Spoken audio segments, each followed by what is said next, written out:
We on? Okay. Welcome to the Marshall Chess Club Championship streaming. I'm FIDE Master and former United States Senior Champion, co-champion, Nathan Resica. And we're going to look at today's game in round 3 of the Marshall Chess Club 6-round championship. So you can chat, and I will address your chat comments. So let's take a look at board 1 right now. We've got a lot of players, young and old. And what I will do is go back to the beginning of this game and see what's going on. Here we have Joseph Zeltsin, a very strong up-and-coming player with almost 2,500 US, versus Grandmaster Jurabek Kamrakulov, who is the number 2 seed and former Marshall Club champion himself. So let's take a look. We have Zeltsin, a good attacking player, playing Bobby Fischer's old E4, signaling he's up for an open game. And just to let you guys know, in case you wonder the difference between an open and a closed game, I've always been working for years on trying to understand the difference and how to say it. So I think I finally figured it out. So an open game begins with pawn to king 4, and here's one of the reasons. If black plays pawn to king 4 himself, or e5, white can open the game for his pieces with a cracking pawn break, d4. And this is playable here, and it gets his pieces out very quickly. And that is the reason why the d4 game is called a closed game. Because if you play d4 and your opponent plays d5, you cannot play e4 because you will lose a pawn. And I believe that is one of the reasons why, the main reason why the e4 is called the open game and d4 is called the closed game. There are a lot of other little subtleties, but I believe that's one of the main ideas. So if you ever wondered about that, there's your answer. So anyway, let's take a look. We have e5. And when a grandmaster wants to play solidly, this is usually his choice. So knight f3, second move, attacking the center and the e-pawn. And now black replies with knight f6. Now this is interesting. This is a counterattack rather than the most normal move, which would be knight c6, defending the center. This counterattack is known as the Petrov defense. I know some players analyze and like to just give the complicated variations. I want to let the average player know what's going on here. The soul of chess is the average player, I always say. That's the 1400 player. Anyway, knight f6 attacks the e-pawn. And let's see what Joseph played. He plays d4 immediately, signalizing he really does want an open game. Let's see, black captures the e-pawn, and white just attacks the knight that came there. The pawn comes up and defends. Notice how white decides not to capture yet. It looks like I think he will now. Yes. And now he has both players have a knight posted, advanced into their opponent's side of the board. White has one extra move, so he's developed a piece to d3. Let's see what happens here. Knight d7. If white were to capture that knight, the bishop would recapture, and black would have an extra move. So let's see what happens. Knight out. He'll let black recapture that knight if he wishes. And the knight captures here. This doubles the pawn on c3, which is not a good pawn structure because these pawns can be attacked. However, white's banking on the fact that the pawn controls the center, thus making it harder to break down white's center, and he will use the open b file for a rook later. Probably. Let's take a look at what happens here. Bishop comes out to e5. Now he's challenging. He's saying, what are you going to do about that knight? I'm attacking it twice. Will you move it, capture, or protect it? And he does nothing. He simply protects it, because if it were to be captured twice, it would be a big mistake, because rook comes to e1, and that bishop is not long for this world. It is pinned, and in a very bad way. So we will go back now. So let's see what happened. Castles, castles, there we go. And now, finally, white decides to capture. And while black is thinking, let's take a look at some other games. Let me do a little description here. We have the home court player, Liam Putnam, a former very young prodigy who I believed I played him like, maybe 8 years ago. I think I got a win, but I have to talk to him, He's got to remind me. And now we see a guy who starts when he's 6 or 7 or 8. He's already becoming a very strong master. And he's playing the visiting player, Mirkola Bortnik. Now, Bortnik's a very strong international master. And his brother is one of the very strongest blitz players around. The Bortnik brothers, very strong players. So let's see what happens here. Let's again go back to the beginning to trace the steps of this game. So Bortnik, again, we have an open game. Wants some action. And after c6, well, anyone here know what this opening is called? Raise your hand if you do. You don't have to say it. Okay, I'll say it. This is called the Caro-Can defense. And I said this joke the other night. The British players called it's the Caro-Cant, because obviously black meant to play pawn to c5, a Sicilian defense, but was hung over from the night before and by accident threw out the wimpier c6, the Caro-Can. So I'm sort of making fun of it a little. Let's just say it's definitely a full-fledged class opening, but it's not considered among the 2 very best and most common that you'll see in a World Championship game. The most common and considered best openings, and are played most often, are either e5 or c5, because they really challenge the center. The Caro-Can is not as challenging to white, but it is a way to try and slow down the open game. So let's take a look. Sorry.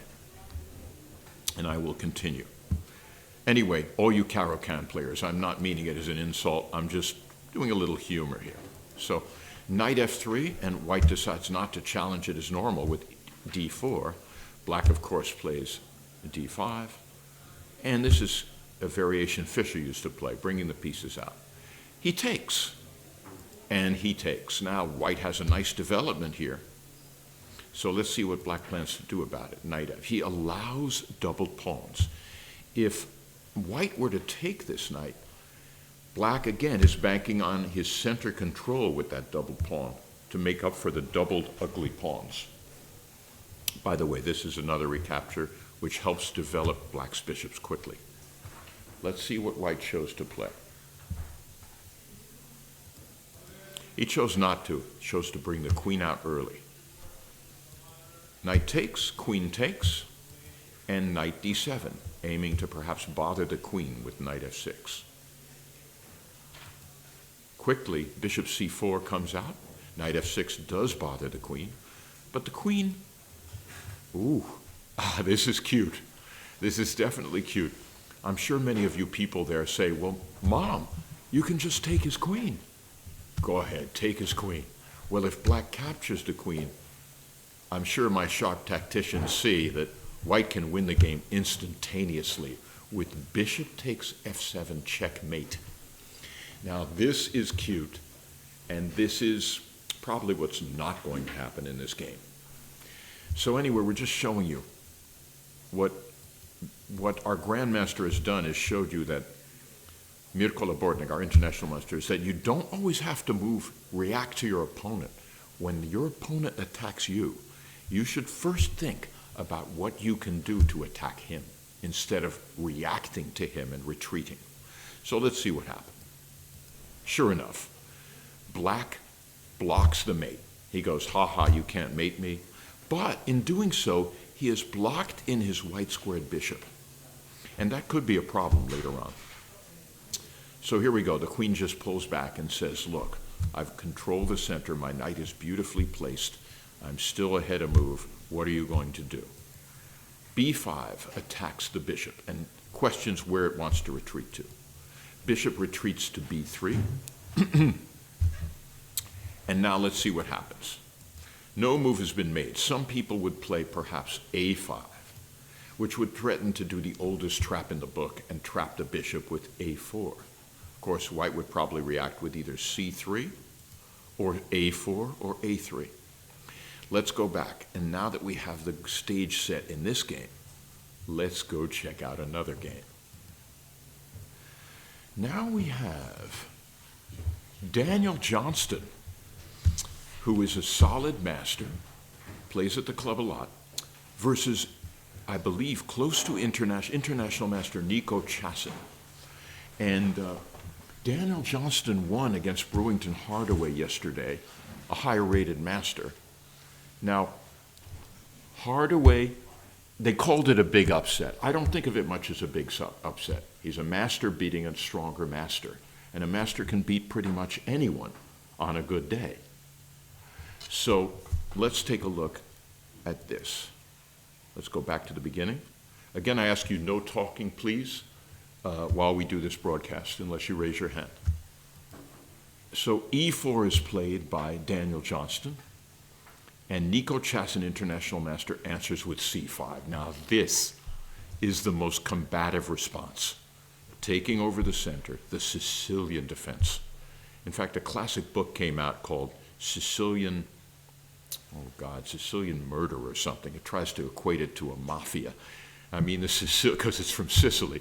But the Sicilian defense is very sharp, and usually black is signaling he wants a big fight and really wants to try to win this game, because he's doing something different. He's not copying with the pawn to e5. He's playing his own idea on the queen side, c5. So here we go. And now here we go. Daniel Johnston's up for the fight. Take, and now white controls more of the board. Both his bishops are ready to come out. One of black's bishop is buried. Why would black do this? Because black has 2 center pawns to 1 of white. Endgames will probably favor black. Black has an open file to use a rook on. So there are a lot of features going in black's way. I mean, I like black's position in a lot of ways, but white will try to get his pieces out quickly and attack quickly. Most short games are won by white in the Sicilian. Most long games are won by black. So here we go. Knight c6. Knight c3, all very normal. We're getting our pieces out. And now queen c7. Interesting, bishop e3. For instance, look, if knight b5, attacking the queen, you might say, the queen can just pop back, and then pawn to a6 will come, attacking that knight. See? So white wants to wait for the right moment to start moving pieces twice. So let's see what happens. Bishop e3, a6, stopping any knight b5, a g4. Interesting. And g4 is usually played. Oh, by the way, let's just take a look at a comment here. I will checkmate your soul, one of our watchers, says, I predict Joseph Zeltsin beats Jurabek Kambrakulov. Jurabek sitting in an unlucky seat. Back on board 1, Fidel lost, the #1 grandmaster, to Andrew Tang in round 1. Well, an allusion to superstition. Well, we don't usually take much credence in that, but we'll get back to that game. Anyway, white plays g4 here. It's interesting. You usually see g4 when a knight is already on f6 for black. In other words, the pawn is coming to attack a knight that is moved here. But white anticipates it, prepares to bring his bishop out, and prepares to attack a knight that might come out. So let's see what happens. b5, this is it. Black stakes his counterattack on the queen side in the Sicilian defense, and white on the king side. Here's what happens. The knight decided to capture. Interesting. And after queen takes, white has gotten rid of one of his attacking pieces, so hopefully he has something in mind, because the more pieces get traded off, sometimes the easier it is white's task. Queen d2, preparing to castle queen side. b4, asking the knight where it's going. The knight retreats, ready to attack the queen, and this is a pawn gambit. Now, what would happen if white takes the pawn? It's interesting. I don't know if this is opening theory here. If anyone has any comment they know about this opening, feel free to raise your hand. And now, the computer program I see liked White's position and calmly plays rook g1. Now, the bishop could come to g2 in this position, attacking the queen, and this is already a threat. Bishop to g2, skewering queen and rook. This is what I mean, this move. You see it? So let's see if White can get away with grabbing this pawn. He comes back, and now does everyone see what would happen if bishop comes to g2? I believe he intends to block the bishop out by simply advancing his super strong center. So let's see what happens. Sure enough, the bishop comes there, and the pawn plays there. And let's keep going and see how many moves have been made so far. Castle's queenside. Now, this is very interesting. Yes, a question from Grandmaster Michael Rode. Like, why didn't the queen go back to b7? Because when it's on c6, there's an obvious tempo game that White has with knight d4 whenever they want. Oh, we're just ain't getting an answer to that right now. I guess need to put the bishop there. But Black could have played queen b7. Yes. And then focused on kingside development and stay out of the way of the knight coming to d4. But I guess Black thought it was more important to also put the bishop on b7. Right, and you were thinking he might move the bishop to d7 in that possible position. I was thinking he might just try to develop the kingside and leave the bishop on c8 for a while. And see what would happen. Maybe even e5 could get played and it could get out that way. Maybe, I wouldn't right? worry. You don't have to worry about the bishop sometimes. Right, Black's okay. no pawn, I just wanted to- All right, let's just take a quick look at that. I don't know if that was a good idea, but Right, now, it's an alternative. yeah, and I don't even know if this is theory in some weird line, right? Have you ever seen this? Well, the thing is that it's theory now, so next time somebody plays, it's going to be theory. Right, but we wonder if it was theory already. Right, so Michael is saying that he would interestingly consider this move, in other words, to avoid after this and this, getting hit with the queen. The queen wouldn't be on c6 in this position. And maybe now even you could even consider a move like e5, but I don't know, probably not, but it's just an idea. So what Michael wants to do is just avoid losing more tempos, and that's certainly an interesting idea. So let's see what it gives. No, I wouldn't even bother attacking the knight. I would just develop the king side. Right, you would just develop the king side. Right, and he wants to just get his pieces out quickly and not lose any more time. And when I'm making a generality about the position is that, you know, Black has a massive center. I mean, if he gets his pieces out in a few moves, you know, it's a huge advantage to have a massive center like that. So White really has to be a very creative and, you know, aggressive attacker, probably. Wouldn't you agree, Michael? Well, the disadvantage of doing this is less support for d5 in case White plays like knight f4 and tries to sack the knight on d5. Mm-hmm. Like, so Right. White play knight f4 Right. now. Right. And that would probably cause Black to have to play something like maybe the knight f6 to defend d5, and that f6 knight could advance to e4 when necessary. So it's all very complicated. Yep, it's all complicated. Maybe he could put the knight on e4 and give it away. Oh, I mean, for the fact that he's trading. Okay, so here we go, and this is what happened, and let's see what's going on so far. Castle's queenside, bishop b7, maybe to quickly get a rook to c8. Of course, he needs to develop his kingside, but he's saying, all right, you've got to show me what you have for this pawn. And here we go, f4, immediately trying to detonate Black's position before he can get his pieces out. I really think, you know, it's important to act quickly with White because you've given a strong international master chance to develop his pieces. Okay? Here we go, Castle's queenside. Wow. So the international master decided he could just put his king on a wide open space. And that's interesting because he sees that he doesn't want to castle into a pawn storm. This could have its own problems, but because look at Black's pieces aimed towards the queen's side, White's pieces, and he could move his king over and crack open a file for a rook. So let's see what happens. Okay, White has not moved.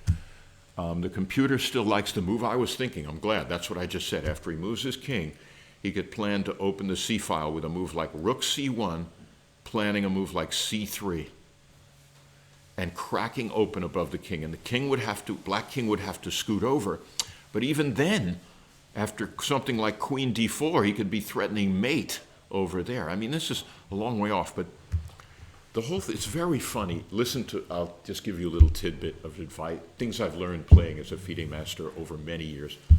The more pawns you have in front of your king, usually the better off you are in terms of safety. It's so weird. It's such a weird thing, but if you look at patterns after a while, you just go, you know, after all the years of not even thinking that way, they're just seeing how much hassle you save if you have a protected king. But black, right now, a very strong player, Chassin.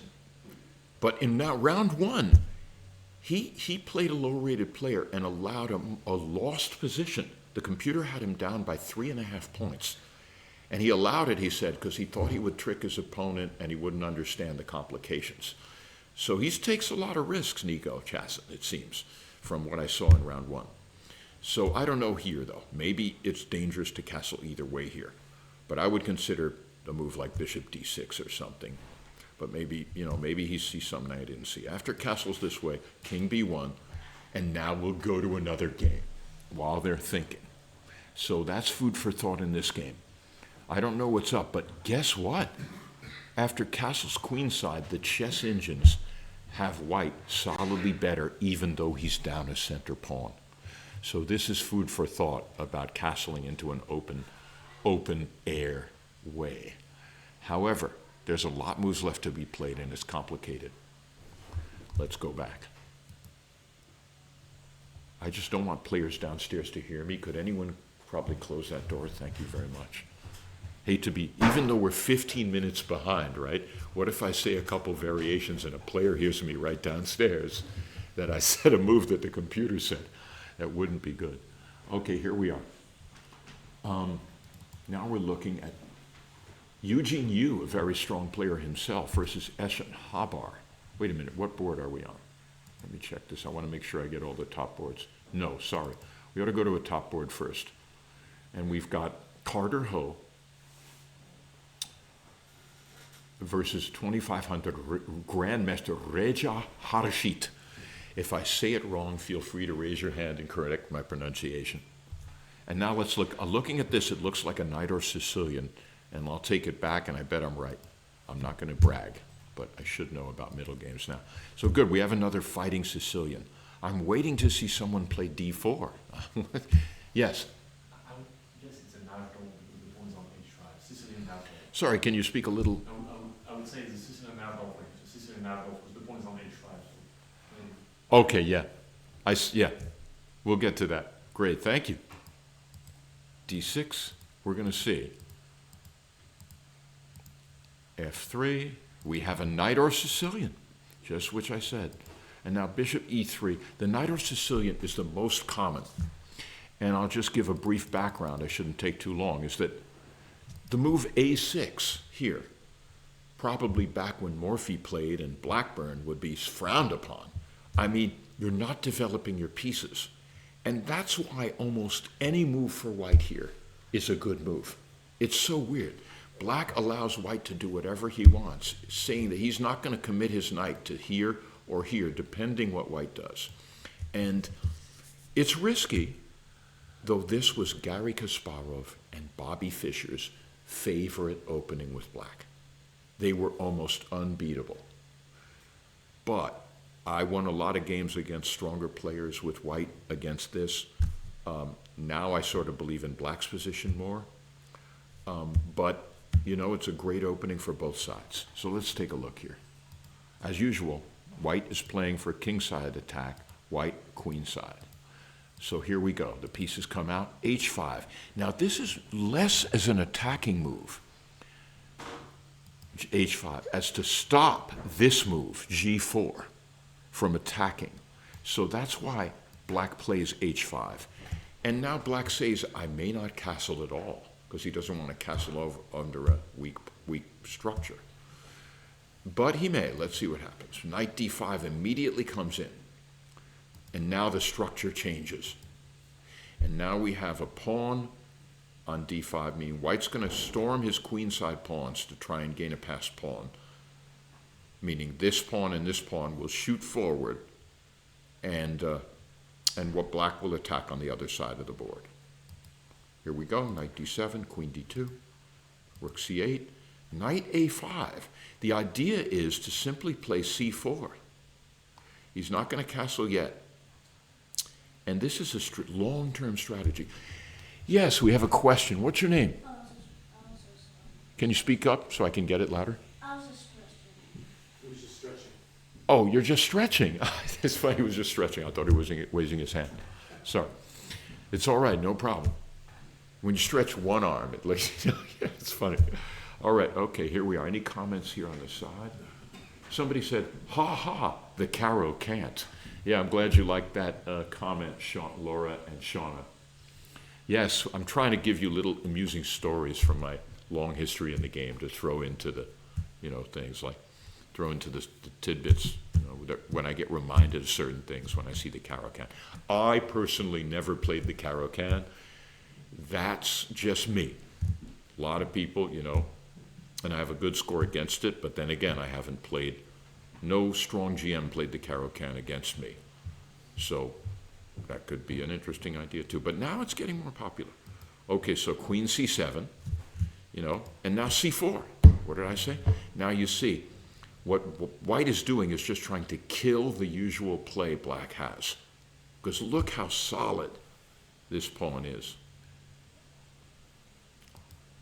And here we go. Bishop e2. What I'm trying to give you is long-term ideas and understanding your position.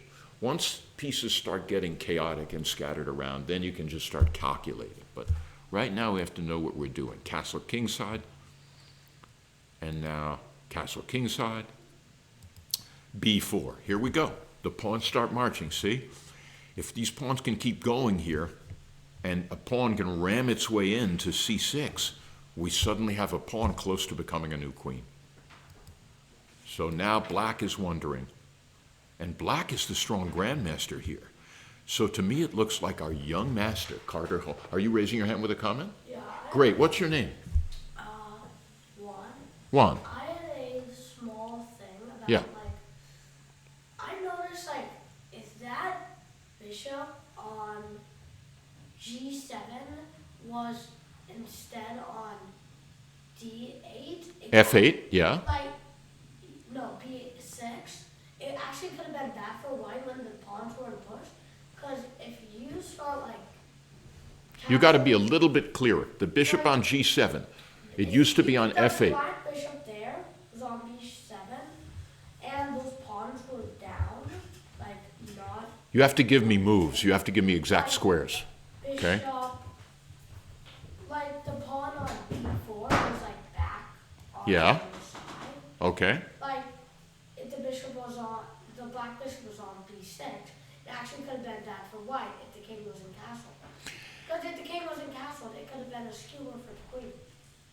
Okay, interesting. Yeah, interesting. Okay. Yeah, you're right. If we could, but it's, And you could just put it, if they went on the other side of that. yeah, but look, he's got that bishop there, and his king is more protected by it being near his king. But it's true. Still didn't like castle. And this is actually, this I think is a theoretical position that these guys knew at home. Yeah, you know? at first I remember moving the H5 pawn, right there on H5. Mm-hmm. I heard there's a weird opening called the Russian where they move the H5 pawn in the beginning, then bring their rook out. Yes. Well, that's not going to happen here, and that's true. Yeah, Okay. they did that. Okay, great. Thanks for the comment, Juan. All right, we're back now, and now a move has been played. Now, ready? E4. All right, now we see what's going on. This is a challenge to do something before he gets overrun on the other side of the board with rook to c1 and c5. He's opened the diagonal for that g7 bishop onto the a1 rook and challenged the center. So for instance, if a move like f4, perhaps, which is actually now it's considered a good move. Yeah, okay, maybe that'll happen. That's considered a good move. Maybe that'll happen. I was thinking this knight could move and it will. Okay, I'm not even going to go into that yet. We're going to see what happened. Maybe he moved. Okay, did he move? Let's see. I'm going to refresh. He did not move. Well, I was suggesting f4, and the computer says that's probably the best move. The reason is you do not want to take on e4 because, bam, your queen is attacked and the bishop is lasering down on the a1 rook. And so you don't want to walk into that. So obviously, the whole idea is chess, the action in chess is about pawn breaks. And black has played the e4 pawn break, creating this tension. And that's where the two players say, do I want to relieve the tension? Do I want to bypass the tension and avoid it? Or do I want to let you take and relieve the tension? Sorry, you take on f3. So white said, no, I don't want to let him put a rook here, and just closes the game. By doing this, he gives black a space advantage of controlling pawns in his territory, the pawn, d3 and f3. But white said, in the exchange for that, I've stopped your attack, and I'm going to continue with my strong queenside play. So let's see what happens. Meanwhile, any other comments? All right, now let's go back. We will go back to another board. Did you have a comment? Oh, okay. By the way, sir, I'm sorry I didn't ask your name when you had a comment. What? Leo. What is your name? My name? I'm FIDE Master Nathan Resica, but my friends call me Nate. All right, let's go back to, and let's go to the next game. Now, I'm taking my time because these games are classical games. They take a long time. So we got to do something while they're sitting there forever, right? Now, so let's take a look here, and let's go back, of course, to the beginning of the game and see what's happened. Ready? We have d4. Finally, we have a closed game. Why is it called a closed game, as I was saying? Because if d5, unlike the e4 openings, we can't do this without losing a pawn. So that's why it's called a closed game. It's harder to crack it open. And it leads to a more strategic, slower maneuvering than the open games do. Not always, but usually. For instance, Frank J. Marshall, one of the first 5 ever grandmasters who this club was founded by, was known for getting open games after the move d4. So let's see what happens. c4. By the way, this is called the Queen's Gambit, and it's the most famous opening in the world now because of a mini-series called the Queen's Gambit, right? And now this is now the Queen's Gambit. It turns into the Slav defense. This doesn't develop your pieces at all. The most common move played, if you had to say one move in the history of chess for 100 years or more, is this. The Queen's Gambit declined. Another popular move which we've seen here is take it. The Queen's Gambit accepted. But that gives, and every time you make a pawn move with a pawn you already moved, you lose a little time. This isn't as popular, but it's certainly fine. So he goes c6.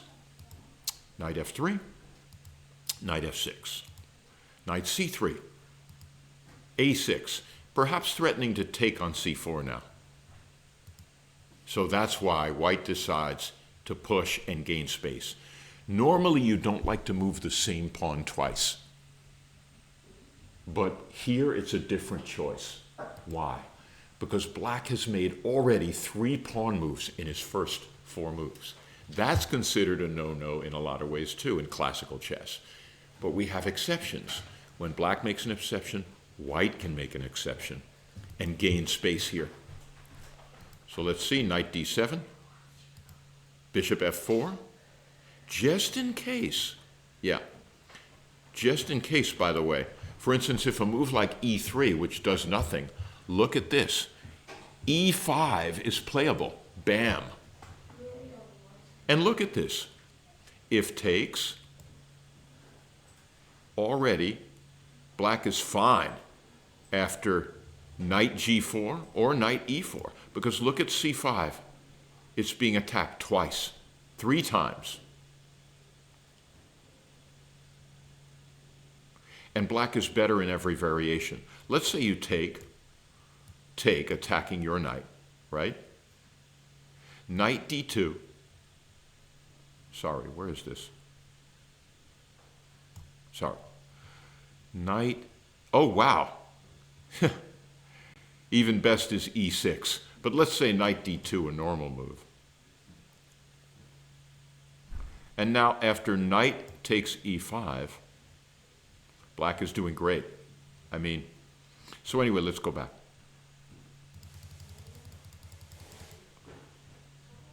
That's why bishop f4 is such a good move. It stops the idea of e5.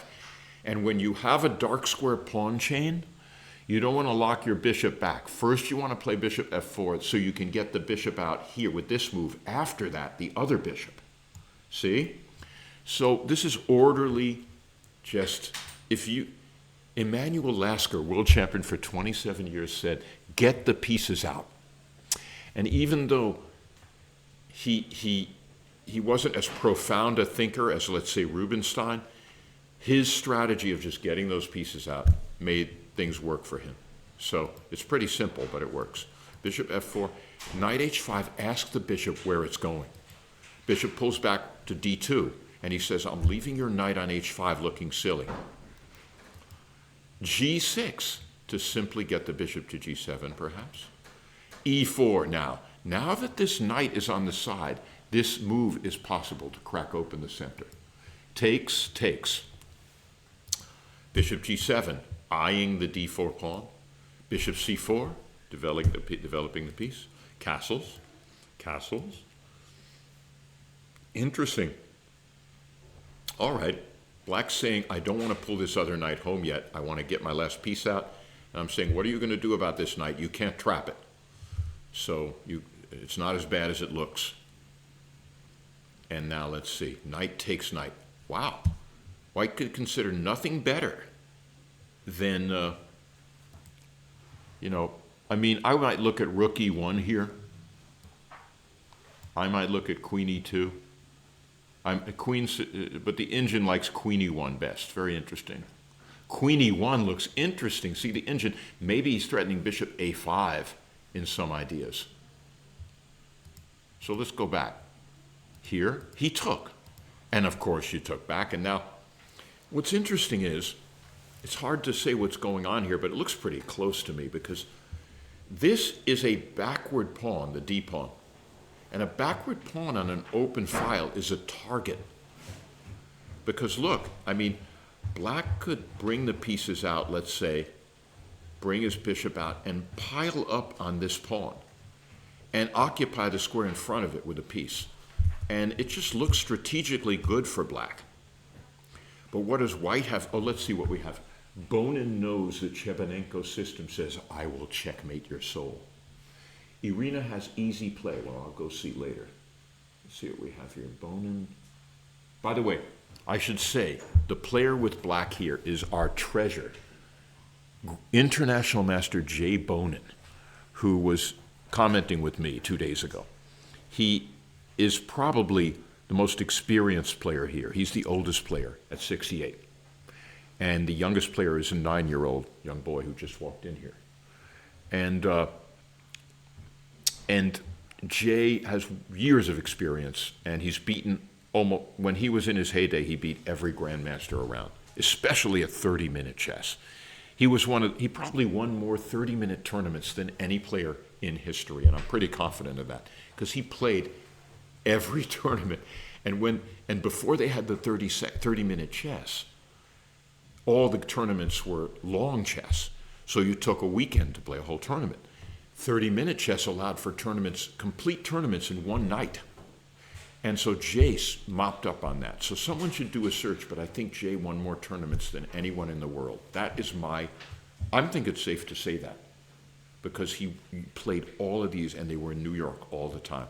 So we need to verify. So trust, but verify. Okay, let's go on. Bishop came out to f5. Bishop f4. I mean, sometimes white may eventually try to push that pawn or get attack in counterplay on the e7 pawn, which is a backward pawn in itself. So, but it's going to be really hard to push that unless because that will also leave this pawn weak. So anyway, let's go. Bishop e4. Interesting. Do you see that? He's getting ready to be able to stick a piece on d5 and just hold it there. Control the board.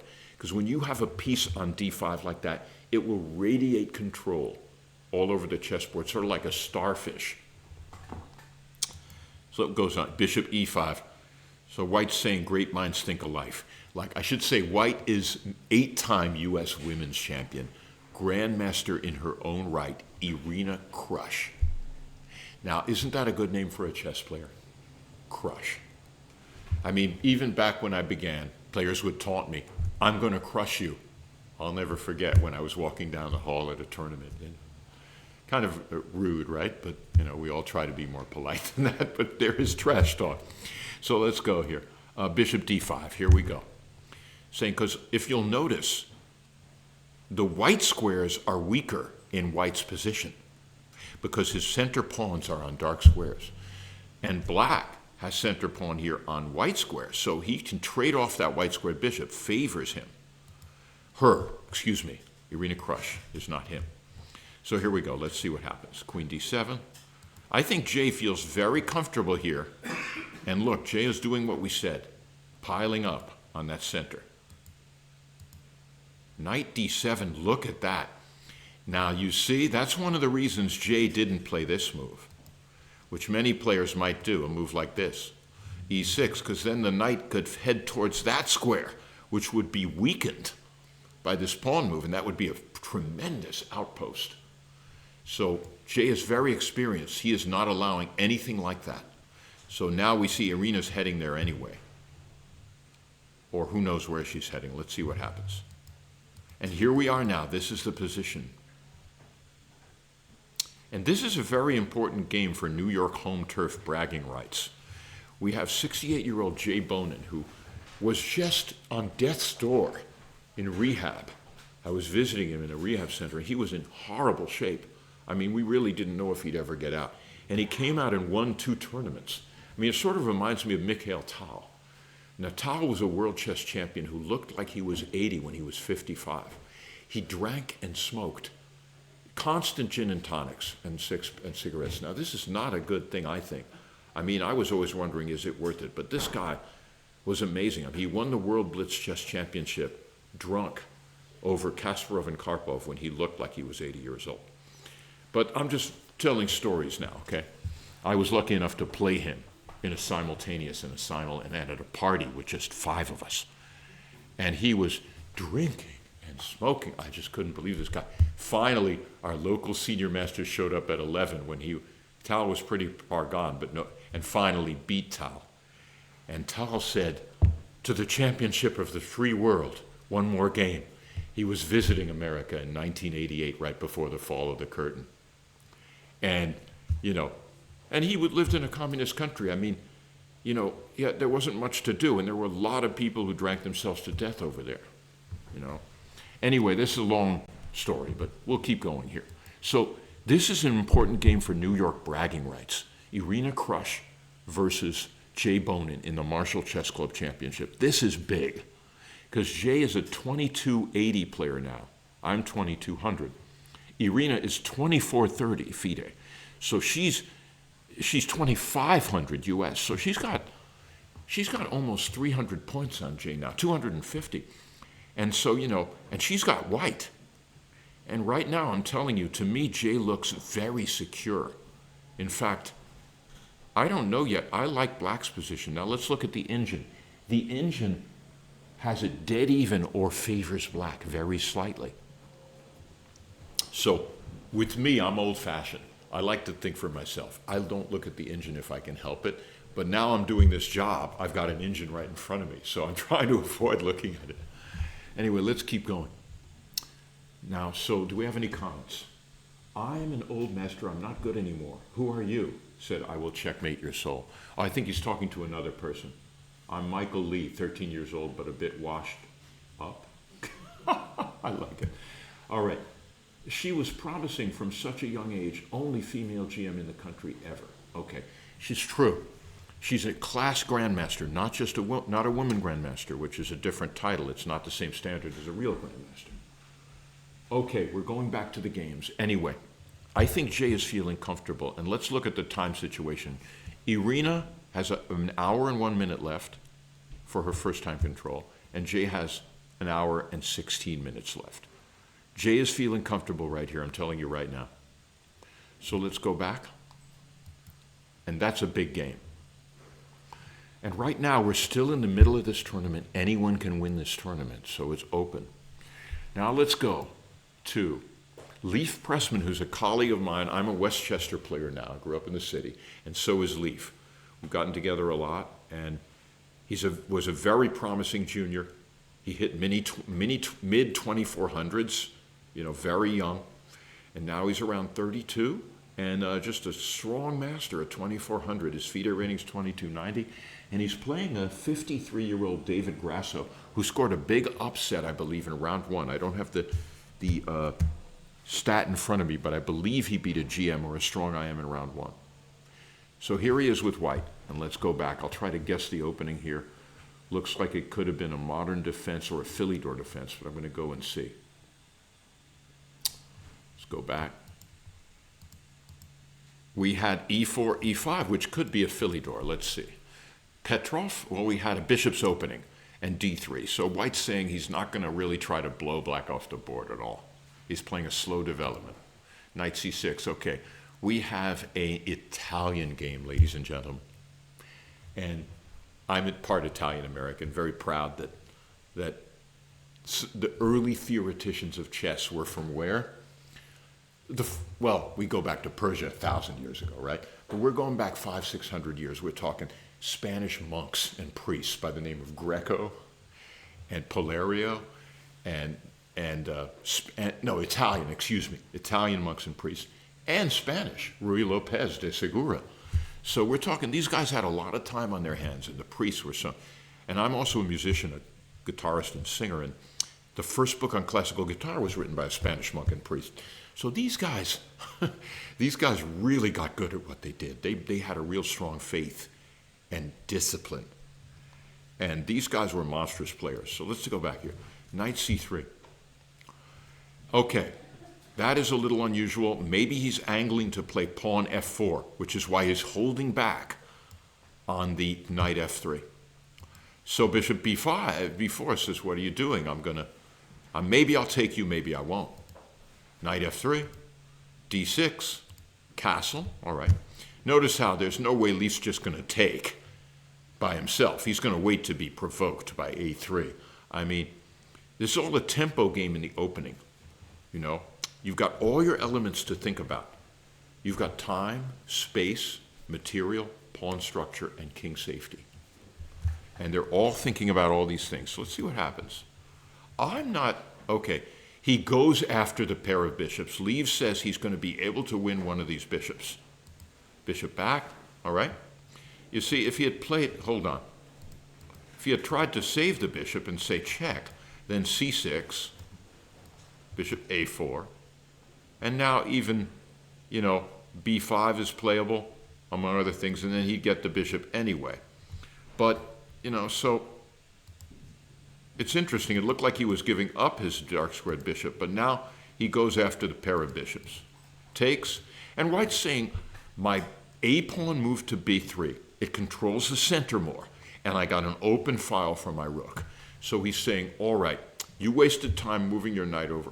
He brought the bishop back. He said, I'm going to do that, and I'm just going to retreat and take. And now black has two bishops. Let's see what he wants to do with them. The two bishops are a slight advantage in most positions. D4. So here's what he said. Interesting. You could say he's gambiting the e-pawn. Take, and Leif is waiting. Should he bite the bullet and take e4? And the computer thinks he can, but white's still a tiny bit better. So this game is still, because, you see what's going on here, like, it's not a gambit, because the e-pawn is hanging. So it's not a gambit, because this is still hanging. So, and if pawn takes pawn, if he tries to do this, then white has a choice. He can play queen takes, which is a fine move now. I mean, queen takes isn't bad now because your queen isn't able to be attacked by a knight. So you're not losing time. At this point in the game, the queen isn't a disadvantage, but an advantage in the center often. So, though knight takes d4 is fine too, because it's not really, as usual, if knight takes, it's a blunder because of rook e1. Bye-bye, I mean, you're pinned.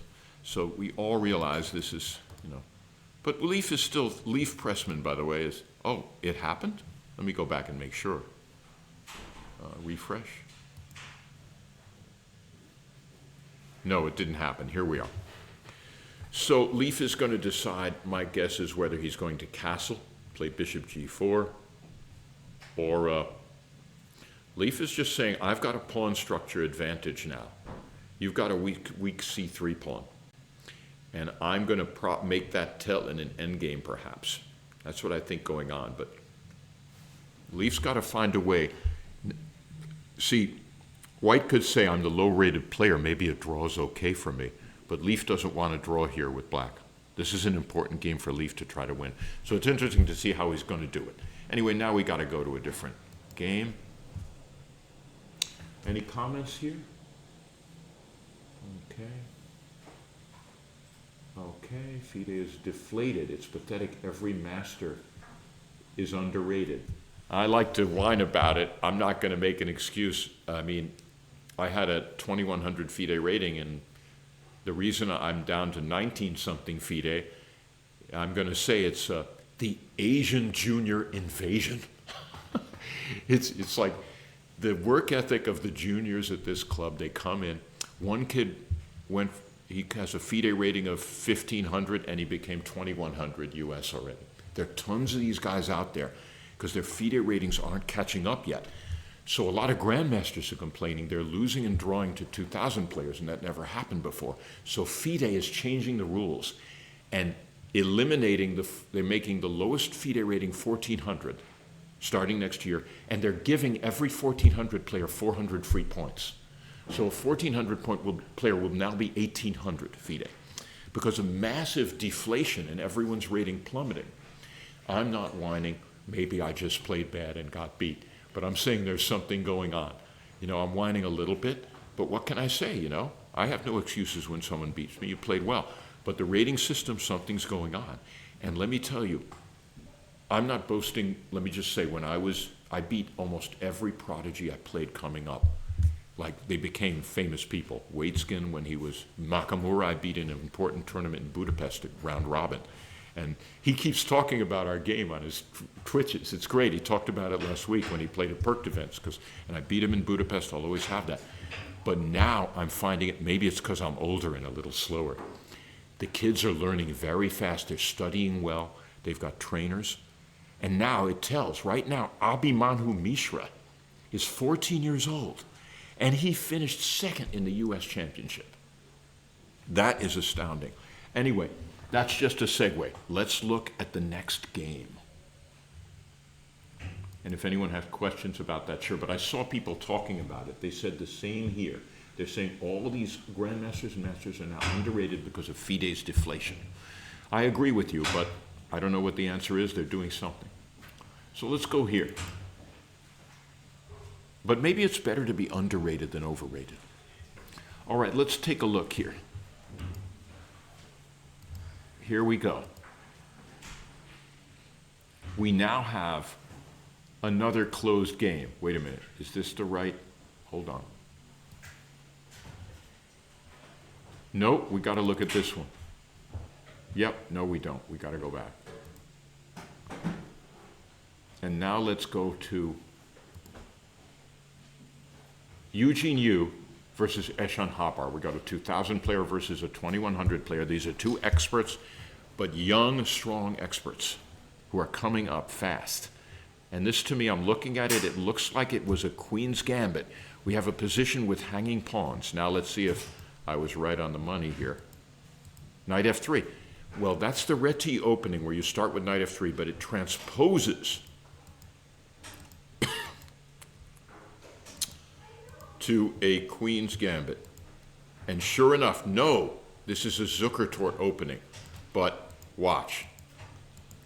Take, bishop e2. And sure enough, Fine. Oh, man, he still didn't play d4, so it hasn't transposed yet. But now it has not been a Queen's Gambit. White has to play d4 to make it a true Queen's Gambit. But this is really interesting. When White plays his knight to f3 on move 1, he's saying, I'm going to play d4 later when I think it's a winning move. I'm going to wait, and I'm going to let you occupy the center, and I'm going to attack it from the sides. So White is just being very cagey and saying, what are you going to do? He's sort of baiting him into playing d4, you know? And now look at this beautiful knight on f5. Beautiful. So it was not a Queen's Gambit. Of course, d4 hasn't been played. And now we have a strategic move. And do you see what I mean about closed games against open games? Not a single, well, one pawn has been traded, right? All the pieces are on the board. And a good player likes to keep it that way. He just likes to have fun and look at things and just think, what can I do to create art or some interesting, keep things complex. So anyway, we'll get back to this. And now here we go. I should check board 1 just before we get anywhere else. And let's see what's transposed or transpired on board 1. If anyone remembers to remind me at 2:30 to go I take my first break and put money in the meter. So here we go. We were looking at this here. Take. All right, we were here so far and we saw all this. And now Queen H5 is where we left. Joseph Zeltsan, in my opinion, a very confident, strong young player, moving up fast, almost 2,500. I think he's in his early 20s, maybe 24. And I love the way he played his first round game. We analyzed it. One is black in his Zucker toward opening. And look, he's threatening mate in one move. He's not expecting his opponent to fall into that. But what he's doing now is he's saying, look, it's my move. The position looks pretty close, but I have the first move. So before black can bring his queen out with the same move, white stakes out some territory and says, I'm going to just bounce my queen around a little. F5, right? There are two ways to stop it. He could have played G6, but that weakens the dark squares near the king, and then bam, bonk, whoop, pawn drops. Excuse my falsetto, but I hope they're not mad that's casual tournament next door, but I tend to like sound effects when I teach lessons, but my students don't mind it, but maybe you guys might, so let me know. Yeah, let's see. Okay, they want me to check stuff. Don't worry, it'll come. Let's see, we got Wesley, Petrov by Jurabek. Okay, they're masters, breaker. Okay, we're going to get to it. Let's see what's going on here. F5 protects the D pawn and blocks the mate and gains space. The only thing is it weakens the E5 square a little. Rook E1, nice. That's the way to go. You take an open file. Queen F6 just says, all right, he's getting ready to bring the other rook to E1. Queen back to F3. Interesting. Targeting D5. Rook, he's giving the pawn away with check. Wow. Wow. This is a pawn sacrifice. Very interesting. And actually the engine says it's pretty good. The engine says, why not take it? Check.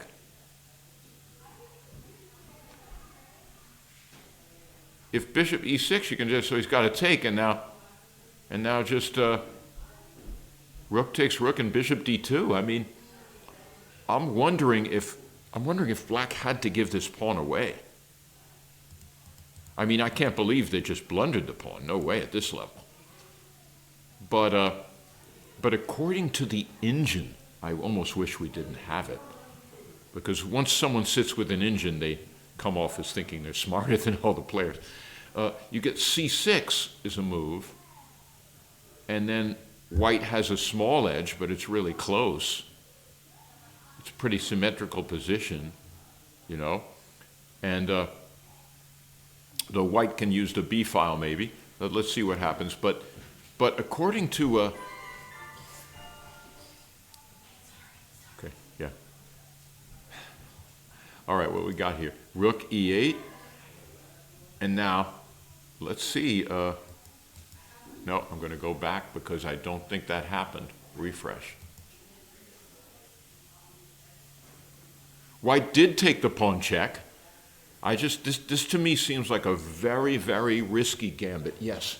It's interesting after, let's say, king h8, because white's rook is on, right, rook takes rook is interesting because you're forcing, you have to be careful of the f5 pawn, right? Right here, right? How does black recapture with the rook, right? Well, let's say he recaptures with the rook, right? With the rook, then bishop c6, there is queen takes f5. I mean, white has to be careful of background, but a possible variation here after, let's say, bishop. No, what move are you suggesting for? Well, I'm just pointing out the fact that rook takes rook here, I think is very clever because it's also very annoying because if you're black here and you recapture with the rook, which is very natural, and white just plays bishop d2 or whatever, right? Black plays bishop what? Let's say bishop d2. Fine. Bishop d2, Yeah. which looks like a pretty plausible move. Sure. Then bishop c6, unfortunately, seems to run into queen takes f5. So Yeah. So rook takes rook was like, I think, a very important. Oh, yeah, rook takes, yeah, makes sense. But once you win that pawn, though, it's not too hard for him to see that, right? I mean, all you have to do is go, how do I consolidate? I mean, yeah, I mean, You have to play g6, you probably play bishop c6. yeah, I mean, yeah, I see what you mean. I mean, f5 is hanging if bishop c6. If you go to the, So you think the idea behind the sacrifice was to play a bishop c6? what else? And yeah, what else? But let's see what goes on, because, yeah, I mean, I think, let's see.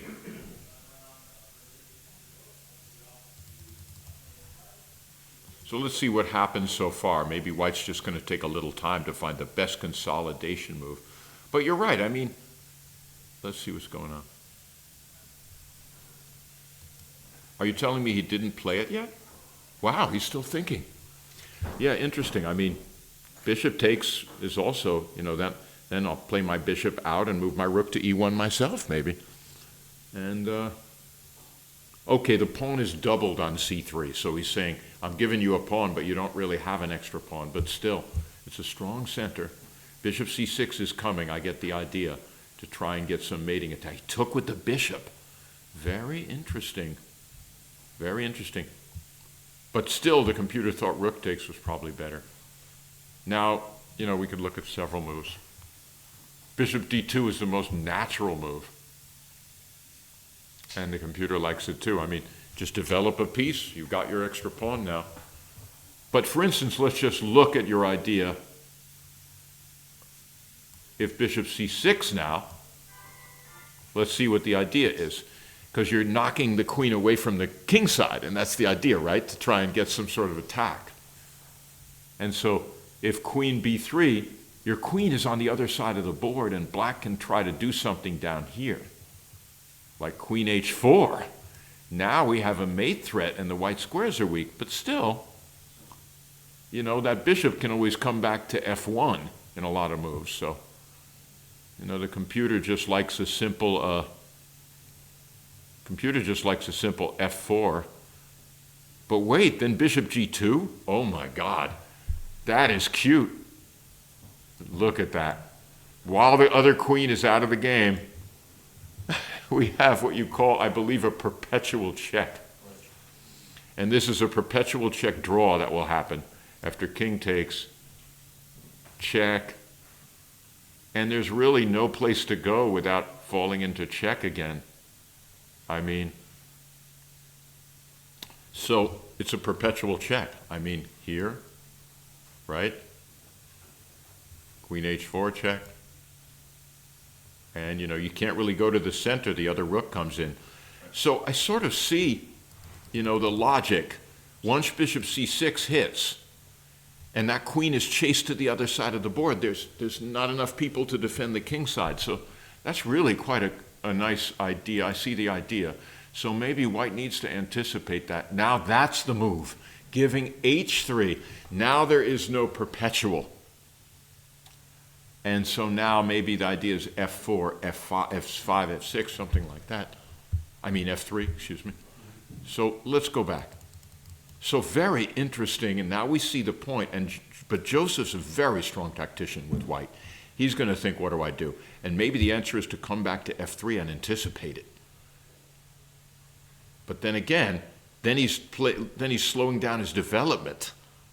And he's still, where's he going to go? He's going to go if he comes back, if bishop c6 now, maybe the queen can go to h3. And now the position favors white, but it's still close, but no. Okay. So this is nice, interesting. So we see something pretty cool on this board. We see a center pawn sacrifice, and whether it's good or not. And we're seeing, you know, the number 2 player in the tournament, Jurabek Kamrakulov, plays this move. So let's go back and analyze that. All right, here we are. And now we're going to check another board.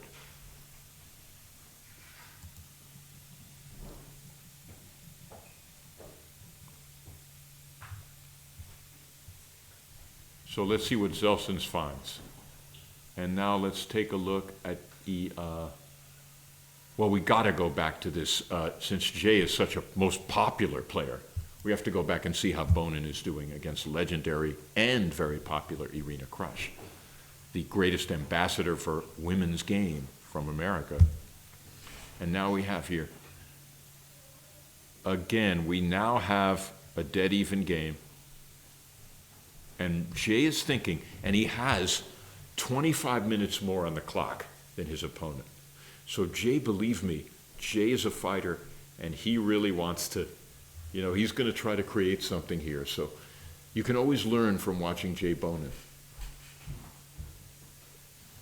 So let's see, what are we thinking of here for Jay? What could Black try? I'm looking without the aid of an engine, trying to think, you know, I mean, there's an old Russian secret. Queens love f4 and f5 squares and bishop 4 and bishop 5 squares. However, unfortunately, if I play queen f5, it runs into, ouch, g4. Okay, you don't want to play a stereotype move. But you want to, you know, so you think about your general principles and then you calculate a little before playing them. Let's go back a little. Oh, sorry. So let's go back. Sorry. I'm getting... again, let's go back to this game and see where we are. All right, so we can't play the most natural queen out there. We would like to stick our knight on f4, but that is do it. We'd like, if he plays bishop takes bishop to play, no, that's no good. That lets these pawns open maybe. However, the engine likes bishop takes bishop, but Jay decides to take over the f4 square a little by positioning his bishop to the h6 square, right? And I always think about that when I'm going to do that move. I'm taking my bishop off a diagonal that's a lot longer. So I'm making it a little less powerful in a way. But in compensation, there's no way he can block that out with f4 now. And, you know, he could stick a piece on f4 now. So that's a very interesting move. Let's look at it again. All right, here we go. And I'm looking to think what his idea is, because the computer didn't mind bishop takes e5 there. But I like the way Jay's thinking, because he doesn't want to trade pieces. He wants more full-bodied play so he can try for a win. And so it's very interesting. I don't know what happened. Did I turn the engine off? Because I don't see any engine now. All right, that's all right, but we can still think. Let's say a move like, what would you consider here? Let's see. Hold on. For instance, if you played a move like knight e4,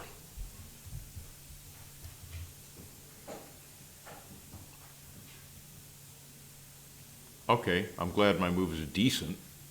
It likes white. So,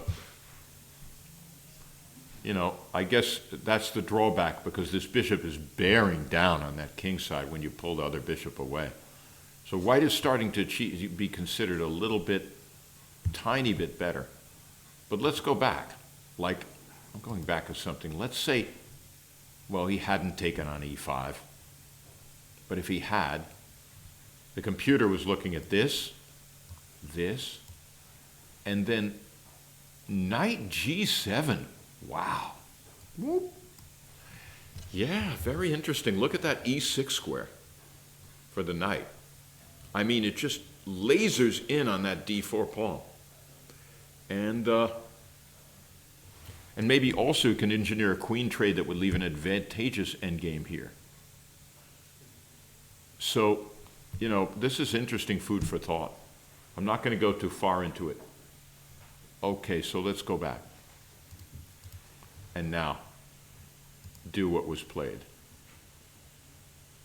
So bishop h6, and Irina did play knight e4. All right, good. Glad she played what I thought. So knight e4, and now the computer likes white a little bit more now than it did before. So Jay, to complicate matters, has put a little bit more pressure on himself. However, definitely, this game is still very close. But Irina knows what she's doing. When she centralizes a piece, that's what she's going. She can't be bad to centralize a piece. So let's go to another board. I know we spent a lot of time on this crush game and bone-in game. And now let's see what we have. Daniel, okay, let's say Bortnick's game for a second. Remember we had an exciting Sicilian? So let's see where we left off. Yep. Oh, he didn't play king b1. Okay. Right. And notice how the g5 went, and immediately that knight wants to go to g6 maybe? I'm not sure. Let's see. Queen h4, king b1 finally. So interesting. Johnson said, I'll wait to play king b1. Because when you castle queenside, king b1 is often necessary because of the unprotected a pawn. But whenever a person plays king h8 or king a1, there's another syndrome called chess laziness. Sometimes players just do it to get it out of the way. And John Nunn called that chess laziness. Grandmaster John Nunn. Let's go back. Knight c6. Did you have a question? Oh, no problem. You just put your coffee up there. I said, yeah, I saw it turned up. All right, knight c6. And now, let's see, it doesn't like this move. Wow. So Nico, the stronger player, with his king outplaced, is quite a bit worse in this position as black. So he's willing to take these dubious positions, I've noticed that. Like in round one, when he was completely close to dead lost in the opening, but it was a complicated position. And he was willing to take that chance to outplay his opponent. It worked. And here he's done a similar thing by castling into an open area. So let's see, knight c6, the computer really doesn't like this. It thinks by capturing it's much better for white. Wow, oh, he played rook c1, and the computer likes that too. The idea is to play c4 or c3 and crack the game open for his rook above that king. Very nice, the computer likes this. So what would have been better here? Maybe not letting that knight get traded and playing g6? Yeah, the computer likes g6 a little to play bishop g7. However, look, whenever you see g6, though, you got to watch out for a knight walk like f3, e5, g4, f6. You look at these weak squares, and you think about a little walk you can take. However, this is more solid because you've got this knight. It turned out trading wasn't the good option because it opens up the other pieces. So, this is still good for white. Maybe it doesn't matter. Still really good for white. So it likes king b8. Right, just getting that king out. But like I said, even then, we could get our queen and bishop lined up here and mate him down there after the rook is covering c-file. So Johnson, a solid master who plays in the Monday night FIDE Mondays tournament. And he's paid his dues by losing to these young experts too. He is getting tougher down there. And he's playing weekly, like 2 games. And he's playing, Nico Chasin, and I am, but I don't know what his schedule is and if he's playing as often. But, obviously a very strong young player and a prodigy himself, so the big favorite here. But when you're white and you're a master and you know what you're doing, you're playing the Sicilian. Who was my biggest Sicilian win? Josh Waitskin, when he was 2450 and number 1 in the country under 18. And I beat him. I was 2200 in the New York Open in a Sicilian. Because when you're playing the Sicilian, and you're a master, you know what you're doing, hopefully. Otherwise, you shouldn't be playing it because it's a tough opening for both colors. All right, so let's go. let's put this where it was. Because I know. And now guess what, ladies and gentlemen? I need to rest my voice, get a little drink, and take my first break. I hope you've enjoyed my lecture so far and haven't found it too arrogant. All right, cool. Any questions? Okay, Fink, I'll be back in about 10 minutes to rejoin. How you doing? Doing okay here?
I'm Nathan Resica, FIDE Master and former U.S. Senior Chess Co-Champion. And we're looking at the Marshall Chess Club Championships, or what I like to call the unofficial championships of New York City. And there's pretty much no doubt these are the strongest chess players to gather in New York City for serious classical chess.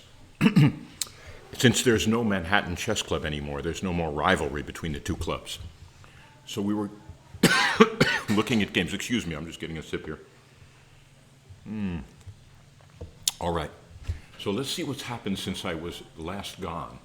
We were looking at this Petrov defense on board one, where Joseph Zeltsin grabbed a hot pawn, but maybe it wasn't so hot. He grabbed a free pawn on d5, and black sacrificed it on purpose to get some play. And I sort of see what's going on. I mean, this a pawn on a2 is weak if the rook were to move away, and the rook's got to move soon. And the two bishops in space near the king. But of course, white would like to trade off a bunch of pieces, if possible. One move would be here, rook e1, but, oh no, sorry, it's black's move. So black, before we were looking at moves like bishop c6, I'm not sure. The computer likes bishop d7, king g7. I try not to look at the computer. So let's see what goes on here. And let's go to a different game, because he's sitting here calculating, but he's got to find something for his pawn. So he could keep storming his pawns forward with a move like h5, and just keep it going down, h5, h4, h3, and soften the white diagonal. However, white has a white curved bishop still, so it's not going to be easy to mate him down there, but that's one plan. However, he's always got to worry about his own king when he starts advancing the pawns near it. So there's a lot of strategy here, and he's got 49 minutes to his opponent's 36 to get it going. By the way, every time they make a move, they get 30 extra seconds added to their clock. Okay, now we will check board two, which is Bortnick versus Putnam. And this was a very interesting opening. We haven't checked it in a while. I'll just go again. Caro can, or the joke I made, the Caro can't. And queen e2, take here. He attacked the queen. The knight came up and threatened mate, so you can't take the queen because of bishop f7 mate. Now the position's a pawn helmet in front of black's king. And there's no quite way to crack, but this bishop is kind of ugly right now. Let's see what happens. Remember, he played b5 here, bishop b3, queen c7, a4, chipping away at the space on the queen side, and simply bishop d6, threatening the piece. d4 protects it. a6, bishop g5. Maybe he'll take, maybe he won't, but it is sort of a threat to damage pawns. And after castles, he says, okay, I'll let you take my knight. I'll let you open my king up. What you'd like to now is to take it and play knight g4 and start attacking, but it's not that clear. However, according to the engine, the most reflex move is to take that knight and double the pawns. Like, look, take. I was looking at knight g4, but it can't be good. I mean, it sort of strands it out there. Yeah, you get immediately kicked and stuff, and black's doing good, f5 even. I mean, king g7. Okay, so he wouldn't do that. But they were looking at knight d3, I mean the engine. And it really likes white here in this solid position. You're not losing any more time. Maybe you'll castle queen-sided. I don't know. Get a rook up, start bothering that black king. But it's still a very close game. But let's see what happened in this. Oh, well, okay, it looks like it was taken. Again, I'm going to go back a few moves.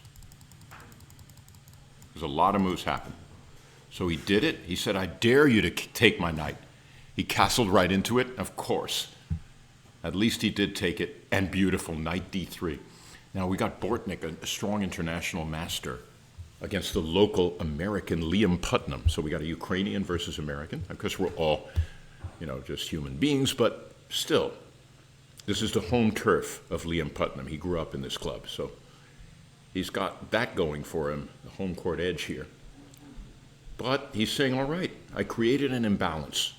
You gave up your bishop, but I took on double pawns as compensation for that. So let's see what happens here.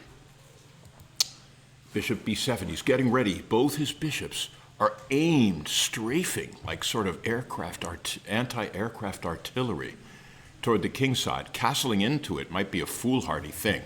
For instance, I don't think you should castle this way. If you did, it just looks to me the engines are loving black's position. It already gives, oh, well, of course you just lose a pawn, so that's not good. Anyway, it's a total blunder. So, again, we'll look here. And now, let's go back. Let's go back again, because too much happened. You got to look at the moves, okay. All right, here we go. Take, knight d3, bishop b7, queen h5. That's more like it. You're not sure what you're going to do with the king yet. I have a feeling you'll castle king side, queen side, excuse me. And there's no danger to the king yet, so. And now queen h4, you see. They give it a question mark, the computer. The computer much preferred castle queen side. And just, you know, the rooks are ready to come in the game and lift and maybe come, if you get a rook to h3, you'll be mating him practically. I mean, so, you know, castle queenside is a definite thing here, and it likes, the engine likes it a lot. But he chose queen h4, and now bishop e7 stops anything. The knight's, queen g3. Interesting. I mean, I think the ending is much safer. I think one of the things about these double pawns is that you should keep your queens on. You're going to use these double pawns as a weakness near the black king. And once you allow an endgame here, these double pawns can, you know, counterintuitively cover the center a lot. And even though they're supposed to be weak in the endgame, they can actually be strong in a position with two bishops in an endgame. So I don't know. I would probably swap queens, but the computer doesn't like that. The computer just wants to play queen a5 check, bother the king a little. Let's see what happened. He goes bishop d6. So he goes, he's saying, if you want to go back to h4, maybe I'll repeat the position and go back to e7. And maybe I'll take a draw with you, oh high Lord International Master. Who knows? Players can agree to this repetition if they believe the position is balanced. It's sometimes an actual good result. I've had a game where we had to do that. Each guy would have been a little worse if we didn't take that repetition. So it's not always considered a wimpy draw. Sometimes it's logical, but here, no. Look, he walks right into c5.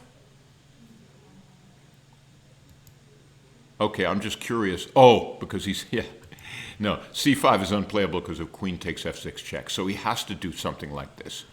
He now pulls his pawn here, and now this pawn is protected. Now he's threatening c5.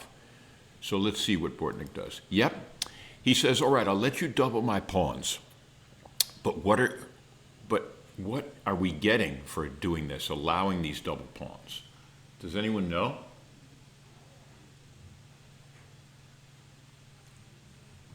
I'm telling you that it's going to make this bishop really ugly. I mean, it's buried there, and it's going to be tough to bring it out.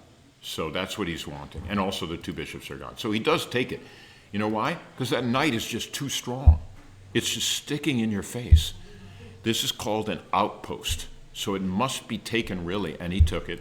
And now the two bishops are gone. True, he wants to engineer e5 to get this bishop out eventually. So let's see what happens.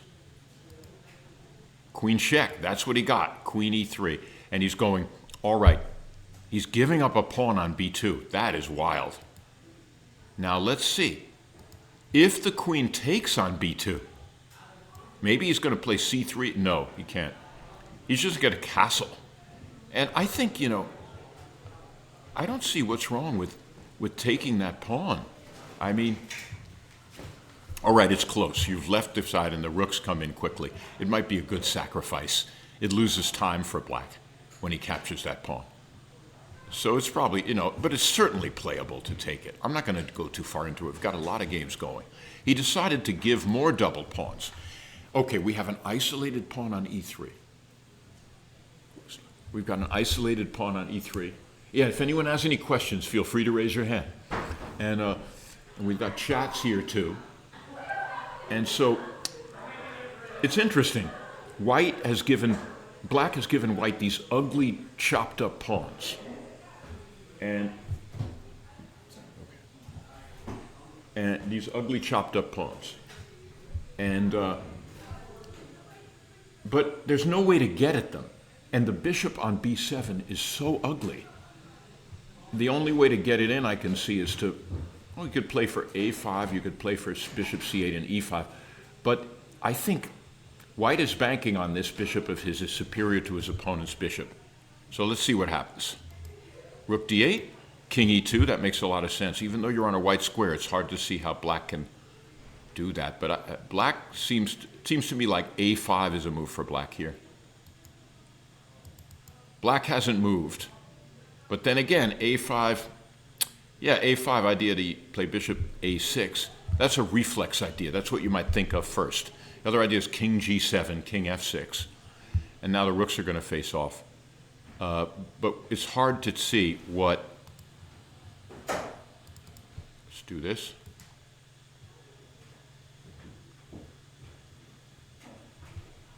All right, good. So here we are in this position. a5 is a candidate. And now we're going to go to a different game just to see what's going on because we've missed a lot of action. So let's go.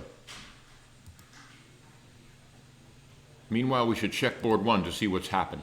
Sure enough, the bishop has moved to c6 in this pawn sacrifice game for black. And, you know, he's got ideas of putting a rook on g8 or queen h4 to soften the white squares. However, he's got to be careful. It's not going to be easy to mate.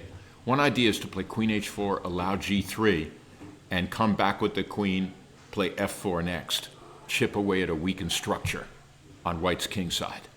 But that all has to be calculated accurately. But it's white's move. So white could play. Also, this pawn could be nabbed at any time, this a pawn, if the rook leaves. So it's an interesting thing that the pawn could drop, this weak pawn. So this game is really interesting and double-edged, even though the computer gives white a big advantage. White's going to have to, if white could swap queens, even then there might be compensation. So it's a very interesting game. And it's interesting to see the former champion from 2 years ago, Jurabek Kamrakulov, play this way, giving this pawn up against a strong up-and-comer in Joseph Zeltsan, who will hit 2,500 if he wins this game. So let's see. And anyway, now we'll check out other games here. All right, and now we'll see what's going on here. Let me go back to the boards.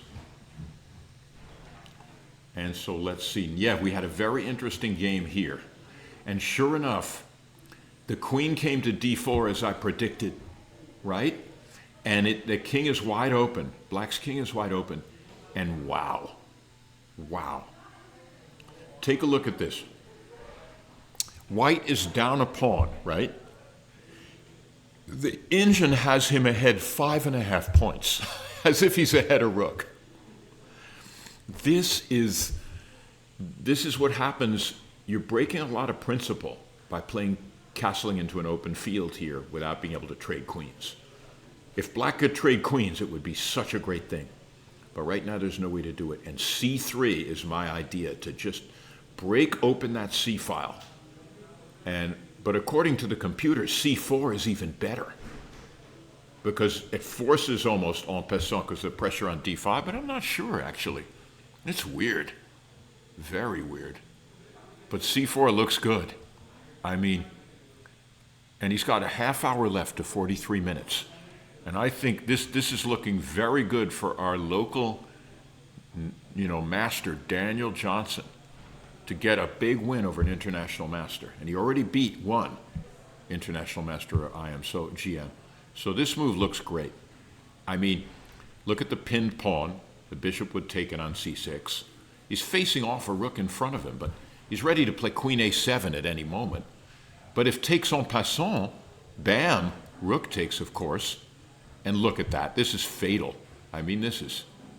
And that bishop can go back to f1 in any moment, too. So there are a lot of, things here. It just looks really good. Doubled rooks are coming. I mean, you almost can't take it. But if you don't take it, what are you going to play?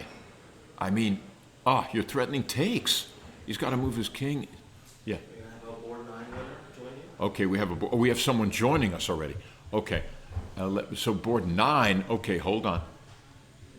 It's board 9, so it won't be too long an interview, but that's good, because we got a lot of games going on. Who is it? Board 9 is Burlington. Do a little change here. Okay, hold on, let's take a look. We have a winner on board 9. Hold on. We have a winner on board 9.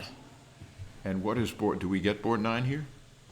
Okay, we have Brewington Hardaway, strong FIDE master, who had yesterday. He's had some interesting double-edged games in 2 games. A lot of chances for both sides and a lot of crazy-looking, interesting positions. And congratulations, Brewington Hardaway. Thank you. And I'll get his game. I'll go to the beginning. Oh, you got it? Okay, great. So should we just look from the beginning? Yeah, So let's, are you white or black? I'm white. Okay, what did you play? E4. I guess this will find Yeah. out, right? E4, so we know as he's saying he's going for an open position. And E5, so he saw that. And his opponent is Brian Min. How do you Lin. say his name? Brian and Ming Lin, I think. Okay, we don't have the whole name there. Great, so I should really look it up and be more respectful to his name. Board 9, we have Brian Lin. It says Brian M. That's his Enmin. middle name. Oh, okay, the middle name. See, great.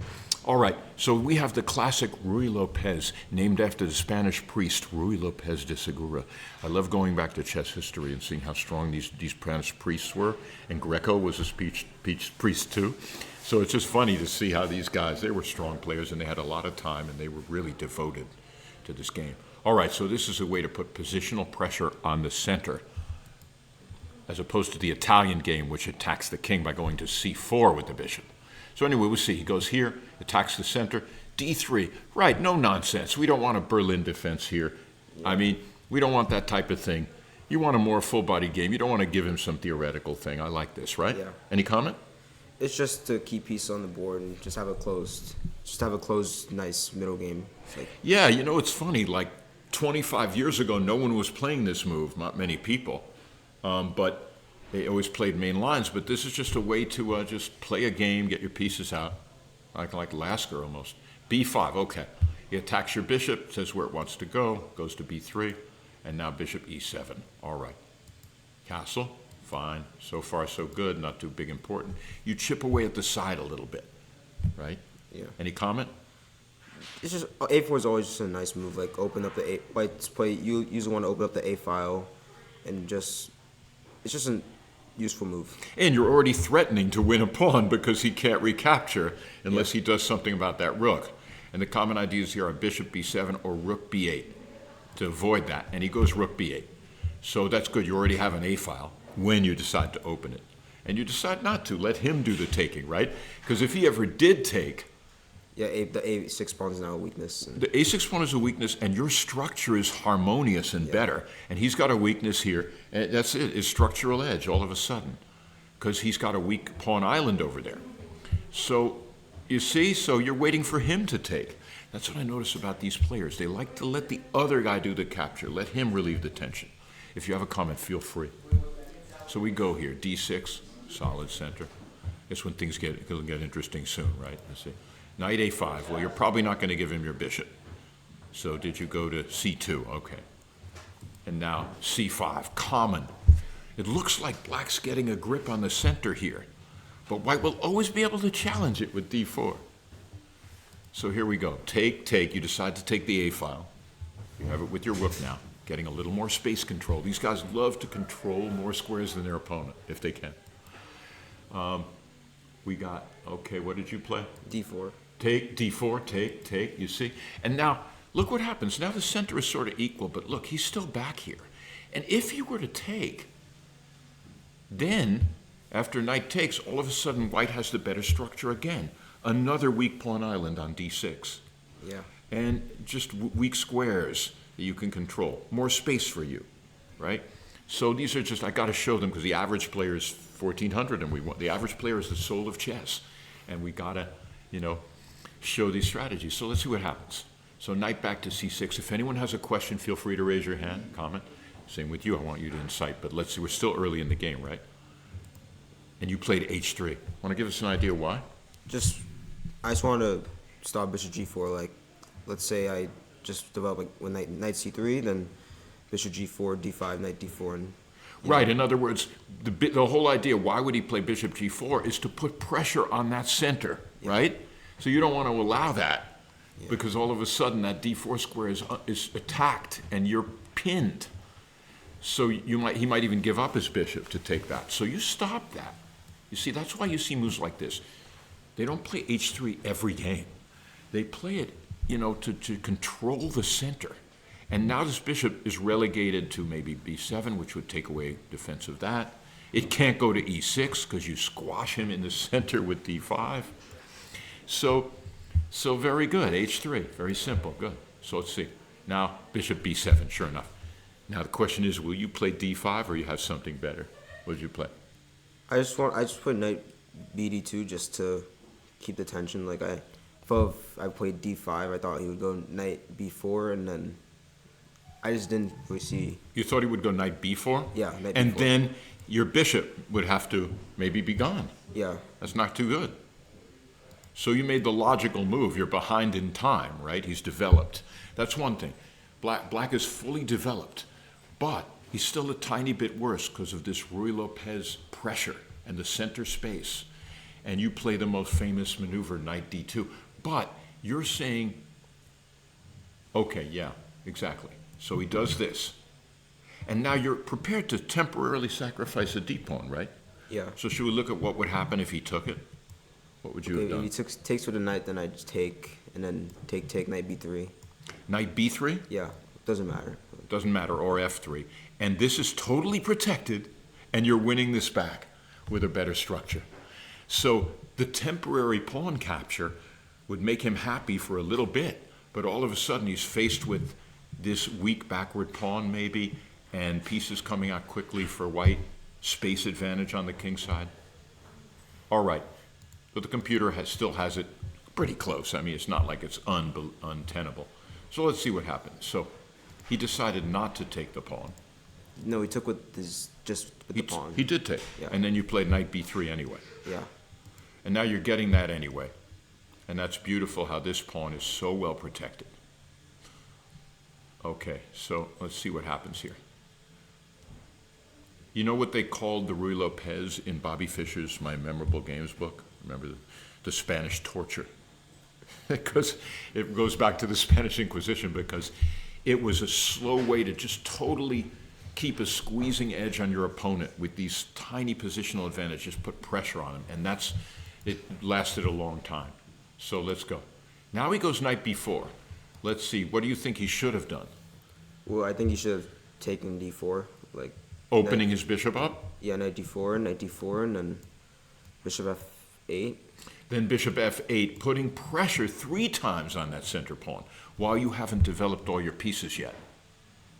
Yeah. But still, it likes your game after bishop g5 or several moves, but it's pretty close, right? I mean, Yeah. normal Spanish. Still, just going back, I'm just curious, was there something he could have done besides taking that pawn here? Like another normal move? Would queen d7 be a move? I think Would rook a8 be a move? What? yeah, rook a8. Rook a8 challenging the a file? Like, I'm wondering what, yeah, look, the engine says rook a8, and it says you have like a fifth of a pawn advantage. But of course, we don't always believe these things, right? Because strategy is not always, it's all tactics with a computer. All right, good. Any comments so far? No, I think he just got a bit impatient. He got a bit impatient and did this, giving you a structural advantage. And you know what you're doing when you've got your structural advantage here. Now he played knight b4. And what's his idea? I'm not sure. Does he want to try to play d5? That's one of the ideas, and also he just wanted to try and get my bishop off the board. But Try and what? he just wanted to get my bishop off the board. Like, why didn't he just Oh. go bishop b1? Right. But then again, you're right, and you can't kick him away with A3 anymore. But you're going to play bishop B1, right? Yeah, you keep the bishop. It's funny, when I first saw the Kasparov-Karpov match, when I went to the games, they kept playing this bishop C1, B1. I'm saying, you're not developing your pieces. Why are they saying white's better? Your pieces are back. Because when you study Morphy's games, it's always about bringing a new piece out. But this is a subtle thing, and you saw Kasparov play these great games with Karpov. That was my first foray into chess. And just have these position all the time. There were some great games, believe me. There was a great game that was so beautiful where Kasparov finally won, but it was not easy. So let's see what we got here. So now you've got to open A file. His knight isn't really doing anything. If he can't play D5, how would you answer D5? With E5? Yeah. Right. So you're not going to let him, if you're not going to let him, like, let's see what happens here. He played that. Yeah, that makes sense. Okay. And bishop D2. Who cares if the computer gives it a question mark? I wish they didn't put that right over it, though. What's your idea behind bishop D2? Well, so obviously he's trying to take my E4 pawn, so I just wanted to force him to move his knight, because wherever he moves his knight, my E4 pawn is then not, he can't capture my E4 pawn. Like. Of course, because he's threatening to take the E4 pawn. Thanks for reminding me.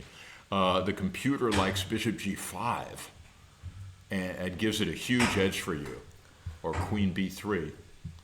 Just take a quick look at it. I thought he'd go H6. Yeah, and let's say he does H6.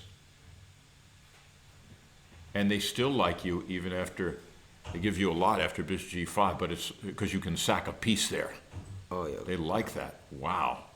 You're right. I mean, that's not easy to see. It may require a lot of brutal calculation. You want to look at it or go back? No, it's just a common idea in the Italian. It makes sense. Yeah. But not often when the bishop is back there to defend. Yeah. You know? I mean, just take a quick gander. We'll get back to the game. G5. And it likes you after knight takes G5. Knight takes E4 doesn't work. Takes. Bishop takes. And now you're threatening.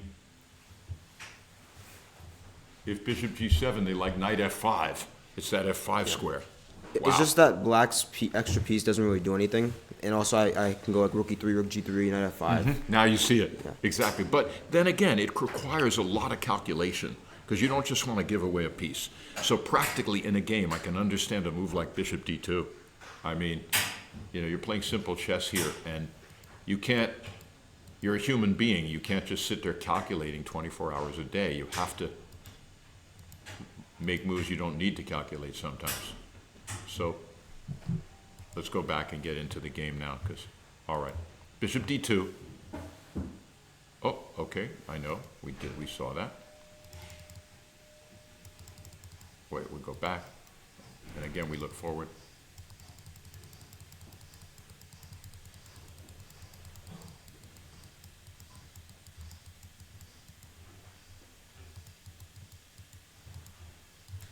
And now knight A6, he saves the knight. The computer liked knight C6. But anyway, he came back to A6. He wants to go to C5 and put more pressure on your pawn, right? Yeah. So you went like it. You see the C6 square. So you see a way to simplify the position. And it worked. Go on. Yeah, Explain that. Basically, with rook A6, like after what happens, bishop A6, knight C6, queen B6, and we trade. The material is still equal, but now his bishop's on A6, which is not a great square, and it's very easy to play because I can put my bishops on C3 and A2, and I think white's position is just very pleasant. Yes, and I like the way you did that, because normally you might not want to do that because it's a trade, but you're seeing your feet, you still retain your two bishops, you distract his bishop here, where it's aiming at nothing, and all of a sudden there's less pressure on your center, and all your positional factors with your better pawn structure and his weak pawns tell, right? Was there anything else that you were looking for an attack on the king or not? I was just gonna go for an attack, I was gonna try to target F7, bishop A2, knight G5 ideas. Yes, bishop A2, right, knight G5, see that? The bishop, okay, let's see what happened in the game. He took, and he wins the material back if he wants. Let's see what happens. Sure enough, he took it. The queen took it. It's hard to say which, that he wanted to keep some pressure here. And let's see what goes. Bishop C3. Okay, nice. Both bishops ready to move. Maybe he'll play. Interesting. So if B4, you're just going to move to D. Oh, you'll take No, I the can knight. take the knight. Yeah, the knight, ruining his kingside pawns. So Queen D8, defending it. Bishop A2. Okay, now you've switched from, now the typical Roy Lopez stuff happens here. So obviously, now we see the beauty. If knight takes E4, it looks like Queen D5 or No, bishop f7. Bishop F7 And then queen d5, yeah. or- And bishop f7, queen d5, and then the king's exposed. right. Is there something wrong with Queen D5 right away? No, queen d5, I think. Just attacking the knight and just threatening to win it? Looks pretty good, maybe. It looks good, but I don't. No, wait. Maybe there's an answer because the computer doesn't like it. The computer likes yours much better. Let's just do it for fun. Yeah, it likes black after rook rook E7. e7, bishop e7. Yeah, very simple. Yeah, look at this. He was threatening this. Bam. See, so he doesn't protect his pawn. He protects it indirectly, right? And he's got to take. And then that king is popped out. I mean, that's beautiful. Queen D5, right? And the king is popped out. Even if rook E6, rook takes E4. I mean, this is nice. Okay. Okay, so let's go. And then refresh? No, okay, refresh. Oh, shoot. I have to go back again. That's terrible.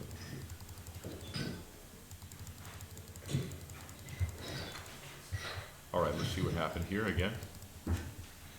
Knight G5 attacks at D5, E5. Again, not allowing him to trade and get active. But you closed your diagonal, but you left his pawn sort of a target. Any comment here? You took. Exclam. Oh, sorry. Let's stop this thing. What? It's moving by itself. That's terrible. I got it somehow moving by itself, Miguel. I don't know what happened. It's moving every second. Can we stop that? It's fine. No, it's not. Now it's fine? Yeah, this Okay. one will play the moves for you automatically, so stick to these. Okay, outside. yeah. All right, knight takes. This is beautiful. He does a sacrifice, and now he just takes the knight back. Okay, yeah. Yeah, and his pawn structure is ruined. His king's very weak. Yeah. Yeah. Yep. Pawn structure's ruined. King is weak. And the pawns will still be even material. Take, take. F takes, of course, only move. Queen out, and now you see the queen's the target. Now I think we can just amuse ourselves. What were you thinking now? Well, I'm threatening queen b5 and queen h5, so. I mean, Double threat. Yeah, so he has to defend it, or he can push, so. So right now, it's much easier, more relaxed. You see the win. Yeah. It's within sight. Bishop C6, Queen H5 check. Ooh, weaknesses all over. Notice how his bishops are attacking here, and Just the one king thing. is marched out. Yeah. Just one thing, he can't go king e7 because of bishop f6. Yes. Do you see this? This is a standard idea, right? If he goes to king e7, we have the classical skewer. Bishop takes f6 check, king takes, and I think we all see queen h4 winning the other queen. Not very good. That would be the queen and bishop against two bishops. I did know a master who used to give people queen for two bishops odd, but not queen and bishop versus two bishops. All right, let's go back. So he goes here, here, and bishop back. Good, the white squares are all yours over there. This white square bishop isn't fit. Oh, and now your opponent resigned after this? Yeah, because king g8, queen e6, and I win his bishop. Right, king can't move anywhere, but, well, it could move here, but then bishop c5 maybe, right? Yeah, So he moves back, where, here? yeah, and then queen e6. Queen e6 scoops up the opponent bishop, and he resigned. We can clap for Brewington. What are your goals for this tournament?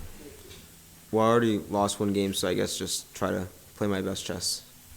Exactly, that's what I mean. Like, Really?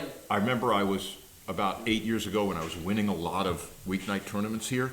I won like 8 of them. I lost the first round to a lower-ranked player, and then I won the next 5. So that looks like what your plan is. Yeah, We wish you luck. Congratulations. thank you. All right, let's see if we have any things here. Right, they can have your signature. All right. Somebody said, don't talk about politics, let Brewington focus. I don't know, what was he talking about? Let's see. Yeah, we'll take care of that. Oh, no, somebody else wrote that. I don't know what's going on. Hey, we have a moderator taking care of this stuff. It was not me. We need mods too. We need mods, someone said you must play well. All right, that was good to see. A local hero back on the winning track. So that was it. Now let's go see what's going on in some of these crucial boards that, though at this point every board is crucial. But it's after this round though, because Brewington can still conceivably win this event. So that was it. Let's see what's going on here. Let's go back to that Sicilian. Sure enough, he played C4. And now E5 was the shocking answer. So Nico is really a bit desperate here. He's trying to muddy the waters here. And I'm trying to think of what his idea is. He's got to try and open that dark diagonal, but I mean, what is the idea? How can I see analysis? Oh, I should just guess my own though. Should I press analysis to see the computer's analysis? Yeah. It's not showing it.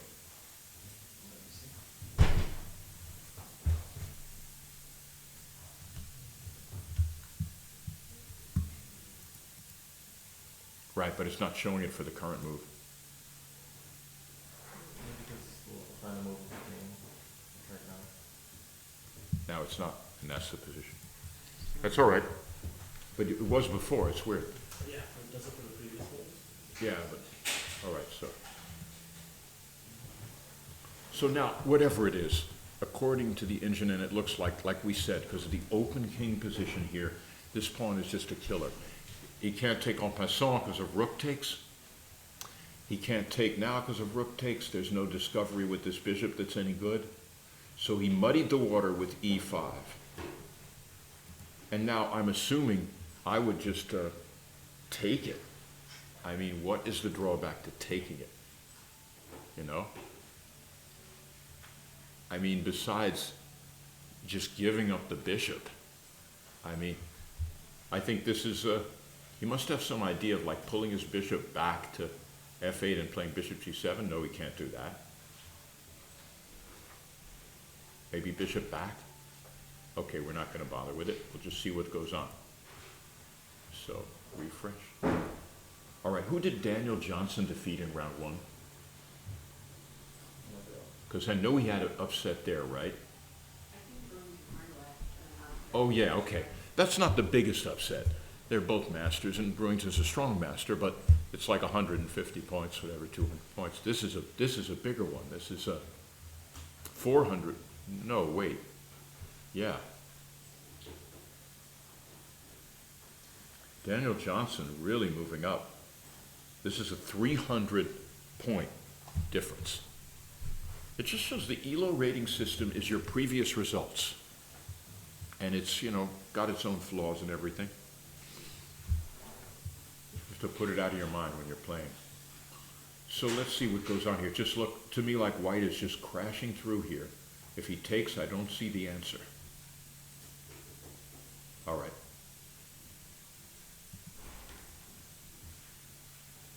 And now let's see what else is going on here.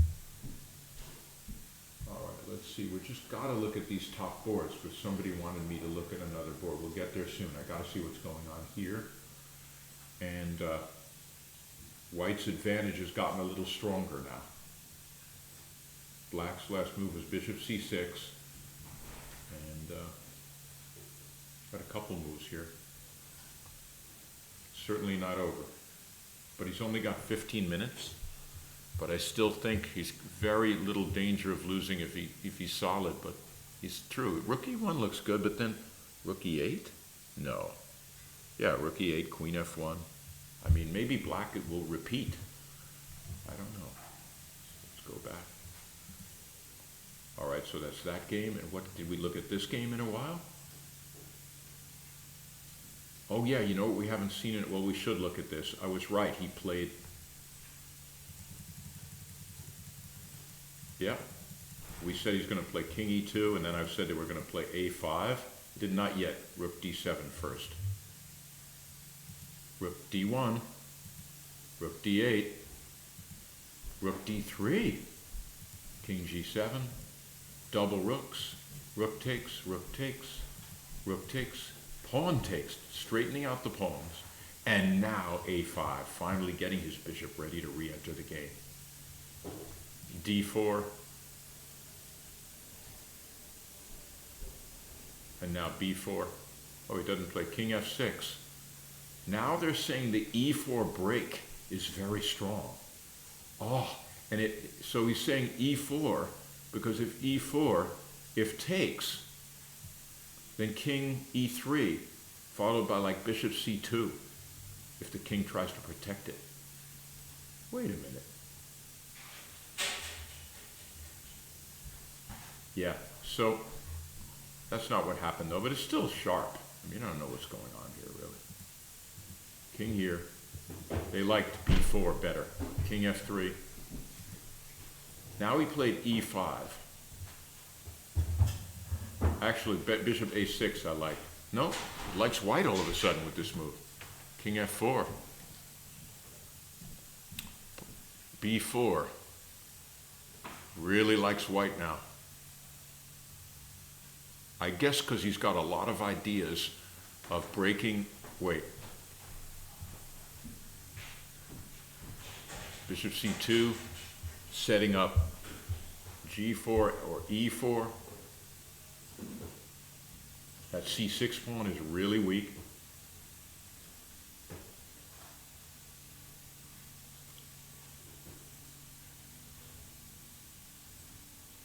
There may be a signal problem on a board. Yeah, let's see. Jurabek. So let's see. He goes bishop c2. Sure enough.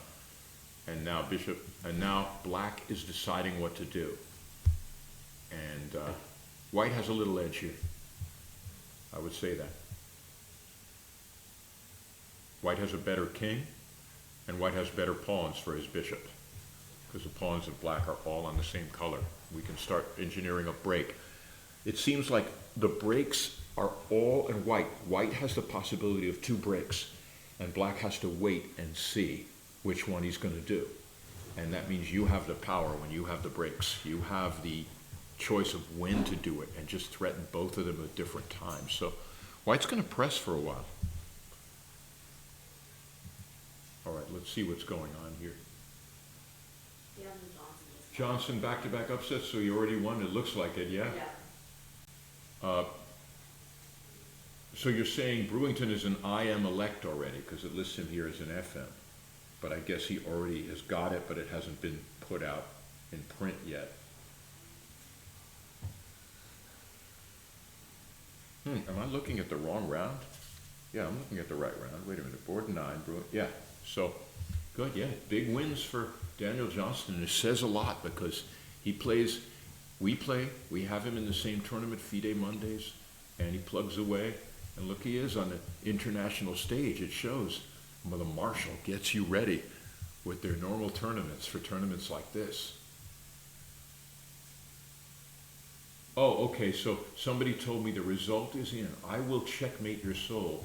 Informed me that already, but then again, we're 15 minutes behind here just for certain reasons. So already it looks like Nico Chasin has fallen to Daniel Johnston. And Johnston, so far, has beaten 2 very strong players, and he will move to board 1 or 2 probably with 3 out of 3. But let's see what's going on here. Joseph Zeltsin, still very close. Okay, so interesting. Let's try to go on a little to, we saw that. Okay, now let's look at Carter Ho, Raja Harshi. Go back a few. I mean, when I did the Mona Carver Memorial, all I had were the top 4 boards. But all these boards are worth seeing, but we have to concentrate on real top, so it's going. Oh wait, sorry, remember I took you back here, and what I told you about the strategy of this game? That white strategy would be to push that C pawn, get behind it, and get it all the way forward, get it past pawn. Well, that looks like that came to fruition. Oh, you mean when he played... Oh, he didn't play f4. Played this. Oh, and there. So now his bishop's repositioned. Knight there. Attacks c4, but it's defended. c5, exclam. Excuse me. There you go. Rook here. Okay. c6, question mark, according to the computer. He should have played knight c4, gotten that pressure. You see that? Look at this move. This is like a King's Indian type move. Look at the pressure on d6. Look at how the c5 pawn is so protected. And the knight, and trades off black's best piece. So we should get Johnson up here soon too. Daniel John, maybe if you can get him up here when they finish analyzing. All right, so c6. Yeah, this has already thrown away the advantage because of knight takes f3 check. And so it's so easy, you know, to think strategically, push a pawn. Like they call chess players wood pushers. Let's say if you push those pawns to the other side, that's great. But sometimes you sort of relax and just push the pawn. Turned out it was better to play knight c4. But here's what happened. c6, b5, another mistake. Knight takes f3 should have been played, followed by b takes c6. But still, I kind of like, let's take a look. Let's take a look. Let's take a look. If rook takes f3, and now as the engine suggests, I mean, still, you know, it's not as big advantage for white anymore, but I'm still liking a knight sticking there on c6. I mean, it is a very annoying knight in the face. And that's why, with that knight in the face, I can see why it looks like white has an edge, even though the engines say black does. So, you know, it looked like a very thematic move. So I'm not going to second guess it, even though our engine says this or that, because if I didn't have the engine, I'd be thinking that's the best move. So he goes b5 and doesn't take it for fear of that position. But now look, this is a monster on c6. I mean, it's just a monster. So this knight will reroute itself maybe, either to b7, b3, d4, maybe play for a4, chip away at the b pawn, the bishop. I mean, black has massive centralized pieces. That's good. But this is now a long-term asset, a protected passed pawn. And pawns are just, the longer I play chess, the more important I think pawns are, and the more I think the real separation between the big hitters is pawn play, and the lower level is understanding pawns. So let's see what happens. Bishop d4. Again, the computer doesn't like it. Computer likes h3 or bishop f4. But this can't be bad. Take rook e7, rook e1, rook c e8. Now bishop f2 it liked, but he just took on the principle that, hey, I'm trading, I got a pass pawn. However, now it likes black. So the computer really likes this, keeping your b's back here, but that sort of allows your king to be open with knight f3. Why is the computer suggesting this? I don't get it. I don't get it at all, but it still likes him after knight takes f3. So let's go back. Again, we were looking at this game and see, let's go back a few moves and see what happened. So he got the c6 pawns, but his bishop is an ugly bishop. And black has a much better bishop, very nice, and owns the dark squares. So do you see what's going on? Black now owns the dark squares. And that pawn on c6 isn't going anywhere. So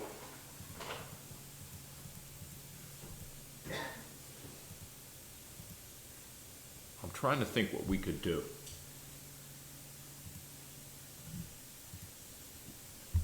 I might play queen f2 here, you know, hold on. But I don't know, the knight is coming to g4. It's just, man, we'd have to go back further to see what white should have done.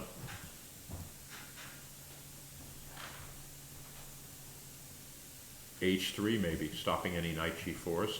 That's interesting. And let's say he continues with rook e7 the same way. The engine suggests bishop. It still has it equal now. Anyway, I shouldn't just look at the engine, but I can see. So we see now, probably bishop here. Get the bishop off the open file. Now if knight f3, they give gf3. Wow. I would be tempted to take rook takes f3. Yeah, rook takes f3. and now knight e4, and the pieces are really opening up, you know? So this is a really interesting game. Black is now up in the air, and now we have alert. We have local national master Daniel Johnston. Nathan Resker, how you doing? Good, how are Good, you? good to see your real face, man. See your mask on. All right, man. I know you've been playing in the FIDE Monday tournaments, which I sometimes play in, and you've been getting your training in there, playing all the youngsters that we always play, you know, Yeah. these kids that are really underrated, we think. Well, we Right. lose to them, we can say that, but they're learning very fast. And you're putting in your dues, and then you come on the international scene against some of these guys that may be sitting back a little playing strong IM events, but they're not dealing with the street tough guys we are playing, you know, so you're showing what you were learning just scrapping along. Congratulations on Thank your you. upsets. So, you know, first round, okay, he's listed as an FM. He's obviously a strong IM, but still, I was saying, okay, 150 points. It's not the hugest upset on earth, but a good win and a great win. But now to consistently do it and get that win today, and I was looking at that game from the beginning, and I really enjoyed that classicals and made me want to play E4 again. It's been like 8 years or something. But let's take a look. I can find that game of Daniel where he plays the well-known international local master Nico Chassin, right? Yeah, Nico Chassin. All right, let's find it. Right here, board 3, right? Yeah. And your rating's your U.S. rating's 2215. His is 25 something, right? And I was saying, I noticed in the first round, he was pretty lost in the opening against, what's his name? The guy from goes to Dalton, young man. You know who I mean? Luke Hoffman. Oh, yeah. And Hoffman he's had a good great player. position in English. It was just practically winning after D6. Computer Adam had 3.5 points already. Oh, wow. I didn't see that. And yeah, and he said this, and I asked Mr. Chassin why he was doing it. He said, well, I wanted to play chess, so I had to risk this. But I was like, I don't think Kasparov or Fischer would risk being in a dead loss position just to play chess. But still, he's a very trappy player, and he won the game. He found a way, you know? So he's a very trappy player. And when I was watching your game, let's go back to the beginning. I was saying, I thought when he castled queenside, I thought that was a risky move. Yeah, I think so. You know? I mean, I think, I'm not sure. I thought he's supposed to go knight f6 there, but I mean, first of all, I got pretty lucky because I had thought, instead of playing Brewington, I had thought I was going to play Irina, and she usually plays the Taimanov, so I was like already preparing that, so that was just lucky that I already had that prepared. You mean you were lucky you had a Nightorf prepared? Because you weren't expecting it. Taimanov. Oh, you had right, Taimanov, Yeah. right. Right, yeah, right. So you're lucky you had it prepared from the past. Right. Because you hadn't been preparing for this individual game. Right, yeah, I was just lucky I was preparing that for yesterday's game already. Oh, so you mean he played the opening you were ready for? Right, exactly. Oh, so yeah. you were fortunate he did that, Yeah, and it very might lucky. have fresh in your mind. Yeah. Because I was wondering about your move G4, whether it was theory or not, right? Yeah, no, this is Okay, like let's the take a look. main line, basically, I think, these days. We looked at this, okay, bishop E3, A6. By the way, are you from New York originally, or where? I'm from Rochester, New York, originally. I've Okay, been living yes. in New York City for the last, 6 years or so. Okay, great. Yeah, so you are a New Yorker. So here we are, A6, and we looked at this, and I was saying, all right, usually a player waits for the knight to be on F6, but this is already anticipating it, so why not, right? So give us your thoughts here. Is this correct? Yeah, B5's the main line. All right. I mean, yeah, this is just all theory. Taking is theory, right? Yep. Interesting.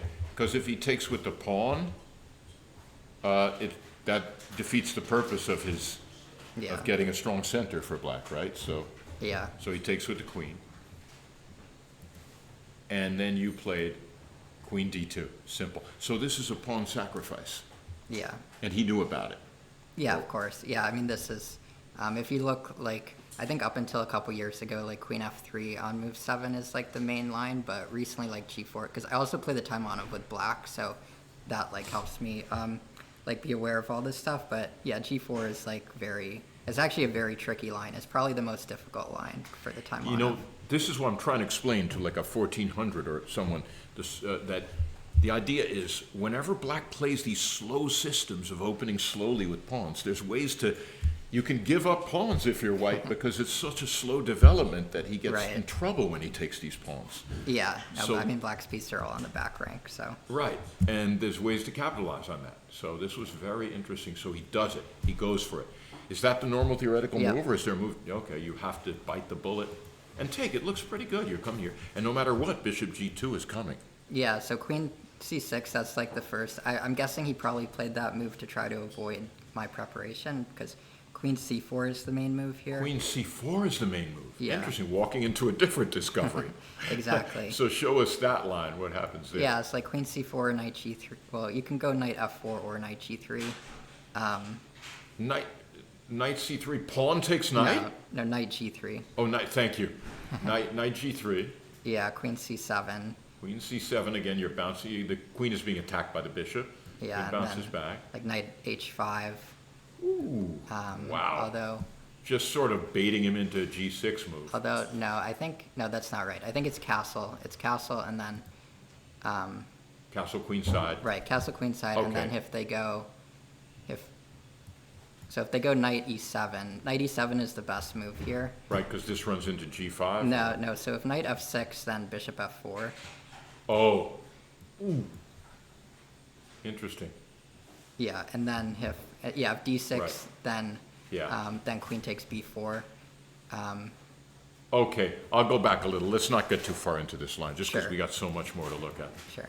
That's good. That's a nice line.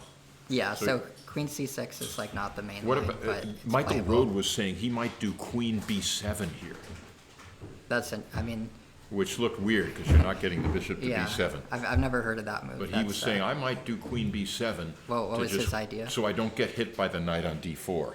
And I Okay. play D5 and get the king side pieces out. As the computer says that's possible. Yeah, I've never seen that before. So that's, but let's see, the computer says it's oh wait, the computer does say it's possible. What is it like about it? Won't look for too long. It says Yeah, it's I mean, that's a just as very good. low depth, so, Yeah, yeah, it could be good. So he played this instead of the normal queen C4, yeah. and so he took you out of book, which he did against Well, Luke Hoffman no, successfully. actually, I was still in book.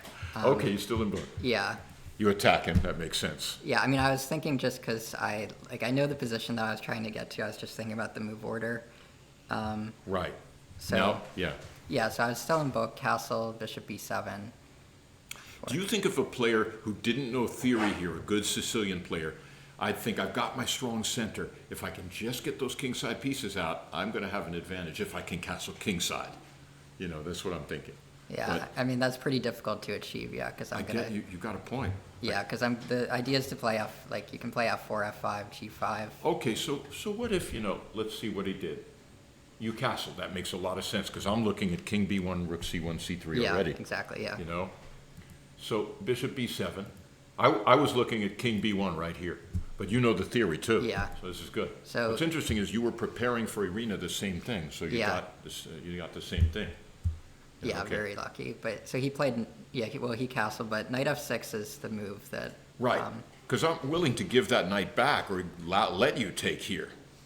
I'll stick my knight on So, e4. well, so the thing is, there's a line that goes like knight f6. Okay, let's take a look. Yeah, f5.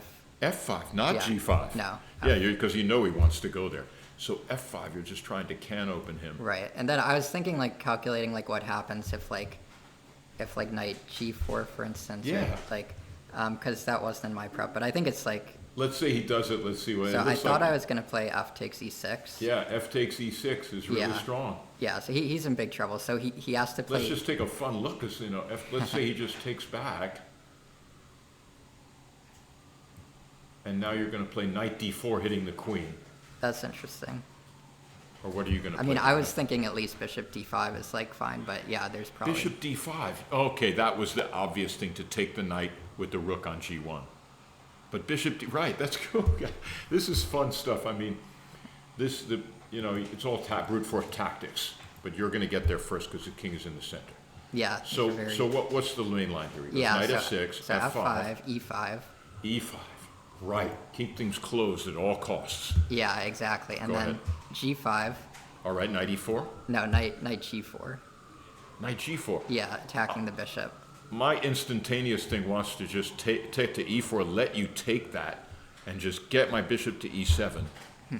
You know, but then again, Yeah, you're maybe getting the- play on the g file. Yeah, or maybe f6 there. Yeah, then I'd. Yeah, you're right. The computer doesn't like this, so let's see what it says is so bad about it. Yeah, just take it and knight g3 or something. Okay. Yeah, I mean, you're disposition. also like getting mated All on right, the so file, so. yeah, thank you. That makes sense. I didn't see that. Yeah, so then bishop d5. So then just bishop d5 again. That's standard tactic. Bishop d5. Yeah. Queen takes d5. Right, Queen takes d5. Bishop takes d5. Yeah, But e3 is hanging. right, but there's a check. Oh, it's a check. Oh my. Yeah, but then there's another check, because knight e3, rook e5, and then king d7, rook e3, and then bishop c5, but luckily there's rook d1 at the end. Bishop where? Bishop c5, skewering the rooks. Yeah, and you get checked. Right. And Did then, you see this position in your preparation? Yeah, so I stopped after like king c6, knight d4, and then, yeah, so I know I knew that line. And you're just up a pawn in an endgame. Yeah, I mean, he And has your- bishop your- against the His king knight, is in trouble so, too. yeah. It's not even really an endgame yet, though. I mean, it is, yeah, I guess, because you can't. But I mean, after king where? C6 or something? Yeah, I think king King c6. C6, knight D4, check. Yeah, Yeah, okay. yeah. You know, he so- may have some saving chances, but, right? So Yeah. Yeah. So maybe he didn't know all this. Yeah, I'm not sure if he did, or, I mean, he also probably wouldn't really want to go into, like, just a bad endgame against somebody, like, way lower rated, so, Right. That's, when I saw that, I said, well, whenever I want to, in the Sicilian, I want to have my king, unless I can trade queens, not in a drafty open room like that. And I immediately saw the idea of king b1, c3, and I came back to your board later, that's what happened, yeah. right? And so it's like, because even if he marches over here, you got the queen and bishop battery coming to mate him once the Right, c file. So exactly, yeah. it's just, you know, so let's see what happened. Did you feel a lot of confidence now?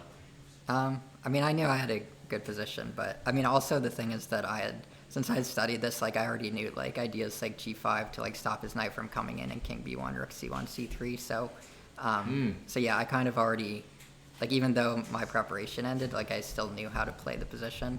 All right, so you played g5. Yep, preventing the best square for that. Knight came there to go to f5 maybe. Knight stopped that and attacked the queen. Yeah, And there you with your tempo, and now queen a4. Well, you're going to play king b1 anyway. So Right. thank you. But yeah, it's good. You waited to play it. You were going to play it. You saw the idea, I'm sure. I mean, you're out of book, but by being out of book, this is welcome. yeah, I mean, I was thinking about, instead of knight d4, I mean, I could have taken on b4, but I think, like, playing knight d4 and playing, just, like, keeping my advantage was Right. smarter. And also you prevent knight f5. Yeah, exactly. And now your plan is to use the c-file, which is normally black's territory in the Sicilian, against him because of his king. But he's going to have to play king b8 anywhere or something. But so he goes knight c6 to give that a question mark. What do you think he should have done? I don't know. I mean, G6? I mean, it's all kind of ugly, but that's a way to like make your bishop make sense and get a f5 square. I mean, true. As soon as you get a piece attacking that rook, but yeah, I I always don't think know. G6. Yeah, I didn't consider that, actually. I mean, I'm just thinking, what else? King b8, g6, bishop g7. Get something going, king b8, rook c8 if you can. At least the computer likes g6 as one of its candidates, though, you know. Yeah, it's a good idea. So let's see what he did. Instead he played knight c6, and now all of a sudden you go up even higher, and you sort of take it, because now you get the d4 square for your queen. Right. So is king b8 another idea for him? I'm trying to see, can he survive? Yeah, they give king b8, and now you can't trade off that knight. You got to get a knight out of the way to get your queen in. Yeah. But your knight can always come back here too. But you're going to play rook c1 probably. No? Yeah, they like that. So you did that anyway. But okay, so maybe he could hang in there here. I don't know. this. I mean, I think practically it's extremely difficult unless. All right, let's go see how- also, like, yeah. there's no pressure on my position. Like, I could there are probably many different ways that I can play, so Yeah. it's very difficult for him. Oh, okay. Yeah, very difficult. In other words, you could play on the king side too? Or what were I don't you- know about that, but I mean, it's not like, I mean, because yeah, like I don't see how he could ever like it's gonna be very difficult for him to ever like generate any threats or anything. It's like, okay, like maybe a computer can defend it, but like it's pretty difficult. Right, because you just see the sort of attack on his king, or do you see another feature you're working on? Because you are still down a pawn, right? So you're just going to play rook c1 again, right? Yeah, I mean, also like, I mean the problem for him is like, yeah, his king is extremely weak, and also his pieces are just not good. I mean, his bishop on b7 is bad. Like his king side isn't developed, so Yep. I mean, the combination of those Yep, factors. and your king is safe. That's what I'm saying. Right. Over the years, I've learned when my pawns are right there in front of my king, it's a lot.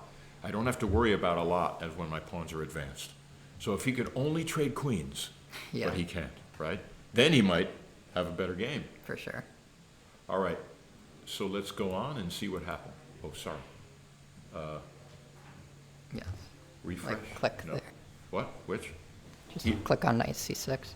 Oh, on knight c6? Thank you. Yeah. So, rook c1. They say you should have taken right away, but this is just as good. Yeah. Yeah. Yeah. I mean, I thought I should. Yeah. Now he could go build up bishop slowly. c5, but it doesn't help.